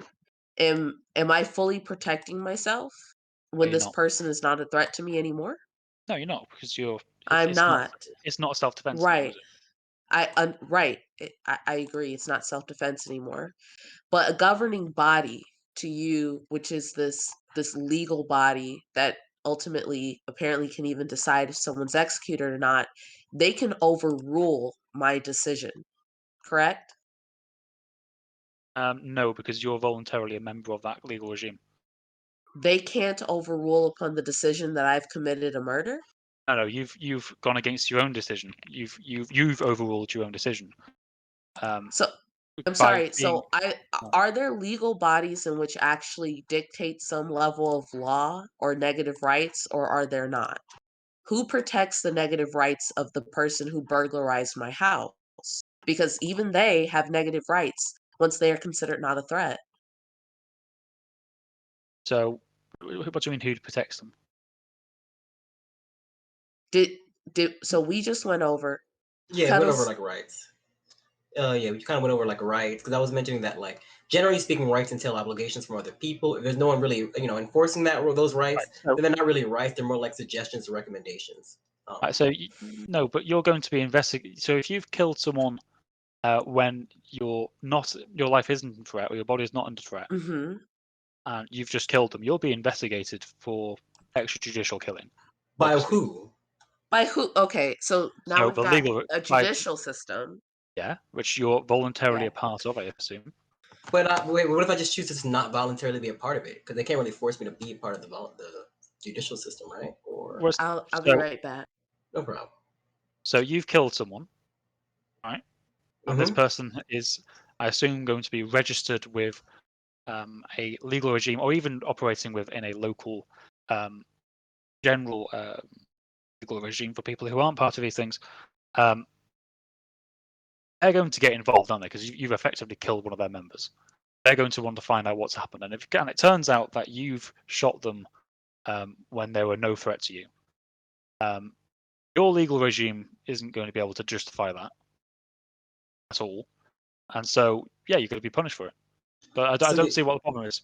So the assumption is that you were already pre-registered, you already agreed to the legal rules of it, and then you just decided to like willfully concede to whatever the legal body's decision is. Because if I just ignore it and says that, well, after I kill him, I no longer recognize myself as part of this legal regime, and I just voluntarily opt out.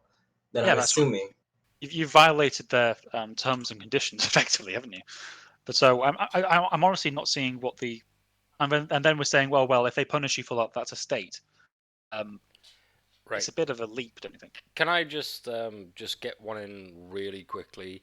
Because I think Thoughtbot, you expressed that you need to leave fairly shortly, and as do I.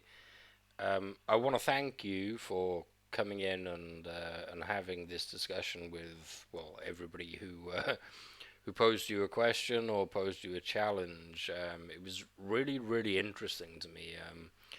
This is one of my favorite topics going forward, and I think Mysticals and several others would vouch for me in saying that I'm interested in this topic. I don't pretend to know too much about it, but it was absolutely excellent. So what I'm gonna do, I'm gonna stop the recording at my end. You can keep recording for as long as you want if you're doing it at your end. That's all Ooh. wonderful.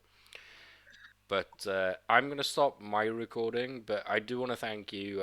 Do you have like anything else to say before you disappear? Leeds United are shit. Well, I don't care about football, but Yeah, definitely post the video. I actually do want to listen to this video when it's still posted. yeah, I will. It's gone on for quite a while. Like in the beginning, I was thinking like, oh fuck, like are we even gonna be able to make a recording out of this? But yeah, it's been going on for quite a while, and it's been really interesting, like genuine. I'm not even being sarcastic. It's been a super interesting discussion. So I'm gonna stop my recording. You guys can carry on for as long as you want. Want to thank everybody who participated, whether you're here right now or whether you're listening after the fact. So with that, I shall hit the stop button.